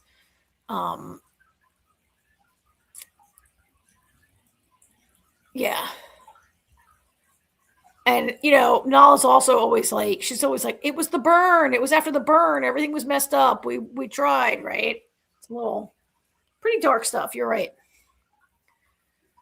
So, so Nala wins, and Noose is going back to prison, and the Federation is saved. Oh, separately, the kids figured out how to. Back on the ship, they figured out how to disarm to stabilize the Omega particle, so that the mines are rendered useless. Just in time too, because Noose had the trigger in his hand. He did, and it was kind of great when he's like, "Wait, what?" He pulls the trigger and like nothing happens, and he starts throwing like a crazy temper tantrum, and all of his people like beam themselves out, and they're like, "Whatever, we're not on your, forget it, we're not following you." That was kind of great to see him have his downfall. I did think several times during this episode, why do these kids even have to go to Starfleet Academy? They can totally fly the ship with only like 2 people. They can figure out how to stabilize these like they can do everything, right? Like I kind of wonder, like, what they're not learning how to. They already know how to pilot a ship, right? I did appreciate how Reno was teaching them how to not be freaking out. Yeah. It's really the lesson they have to learn, is like not give in to the fear, and that was a valuable lesson. And to communicate was kind of good. So and my not favorite part of the episode, but I've been waiting all season for this cameo, and we finally get it in the closing minutes of the episode. What did we get? Well, if it would show. Discovery. Oh, that's Discovery hovering in the background During the scene when all the ships go to the planet that they're on after they get through. I'm like looking around. I'm like, "Where's Discovery? Where's Discovery? Where's it?" And I'm like, "I don't see Discovery." And then during this scene, I was like, "There's Discovery!" Nice. Good catch there, AJ. I didn't notice that. Yeah, finally got to see Discovery. I like how many times they mentioned Discovery in the last couple episodes when they were like, they're like, can when they asked if Discovery could help code what's it called? What do they call it? Code Black? Could it travel through the mycelium network? Could they use the mycelium? But that wouldn't work. I forget what that drive is called, the tardigrade drive that they use to go through the mycelial network. I forget what that. I think it is called Code Black. I think they call it Code Black. Yeah. But could they make it there? And there was some techno blah blah about why that won't work.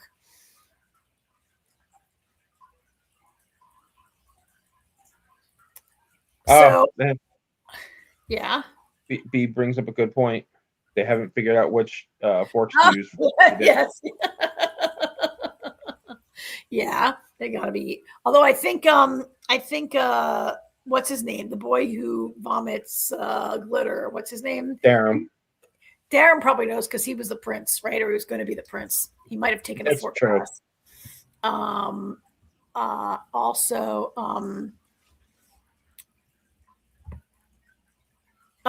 B says, I love we don't have to watch any more news temper tantrums. I did enjoy watching him have that last one that was totally doomed. Yeah, his last one was pretty good. When all in all, I think it was good. I enjoyed the whole season. I know. The rest of the world doesn't seem to like it as much. No, you mean like the Star Trek people, the Star Trek fandom doesn't like it. I mean, well, it's just not getting the ratings. Oh yeah. Well, maybe you'll started off. The first 2 episodes, I guess, started off really strong, and it's waned ever since. So. Oh yeah. Well, maybe it was like a little too teeny at first, and people dropped off. They didn't want to watch. And not realizing it got really dark. Yeah. Maybe people didn't want to watch 90210 in space. Yeah, but you know what? So many things get hate that it's just the toxicity of the online world. Yeah, so I haven't been really looking around online. I didn't realize it's getting a lot of hate. B says I liked it, and I don't think it deserves all the hate it seems to be getting. And it seems like the hate is not like my hate is I hate the villain, but you're supposed to hate the villain, right? Yeah. I just hate him a lot because he talks so much. I hate a talky villain. But people, I mean, the Star. If you don't get a talky villain, how is James Bond supposed to know how to defeat him? I know. And fandoms nowadays can be very. I mean, the Star Wars fandom is like this also. And the DC, right? Like anything new, they want to hate. So maybe in the second season it'll find its footing a little more. Yeah. And sometimes people don't want to watch us. Some people might be waiting to watch the whole season now that it's over, right? Some people Maybe. want to wait and then watch the 10. So, all right. Well, All right. that is our show for this evening, but I think Jamie wanted to come back on for a second and say something. Jamie, I don't know if you're hearing us. No, I was just going to come back on and say goodbye to everybody. Also, I did want to, though, say that for anybody waiting who wants to know, for our spotlight show, I've gotten we don't have dates yet, but confirmation at least that we are going to get two Shield people, Axel Whitehead and James Paxton, have both agreed to do our show. Axel plays James, and James, I'm getting myself confused. But oh shit, I said that, then I totally blanked on the guy's name. What? Bill Paxton Young, but what the hell is his character's name? I blanked there for a second. I don't know. I don't watch it. It's one of those John. days. John Garrett. That's right. John Garrett. Yeah, plays the young John Garrett. So we will be doing that soon. I'm going to be scheduling that. So that'll be fun. And yeah, like I said, we have 4 from people confirmed now. I just want to wait till a little bit closer to the date to announce who we've got and everything. Just 'cause we'll probably have more by then. So we'll wait a little bit. When is that show coming on? In April? June? April 19th. 19th. Yeah. Oh my God. I don't know if I have time to rewatch by then. Ugh. What the heck did I do in the name? Yeah, there's 30 episodes if you start today. You got plenty. No, You got time. I'm still watching For All Mankind. That comes next week. So, You're rewatching all for All Mankind. yes, I'm in season 2 right now. Did they Holy write crap. you? Because I wrote them. I didn't hear from them. And I'm wondering if they wrote you and I sound like a retard. They haven't written All right. Anyway, I gotta wake up at 4. thank you, everybody. All right. Yes, It's thank a you blast. everybody, for joining. Good night. Please like the video, hype it if you can. Subscribe to Sci-Fi Vision, share it around, and we will see you next time. Good See you next night. week, everybody. Bye bye. Bye. Bye bye.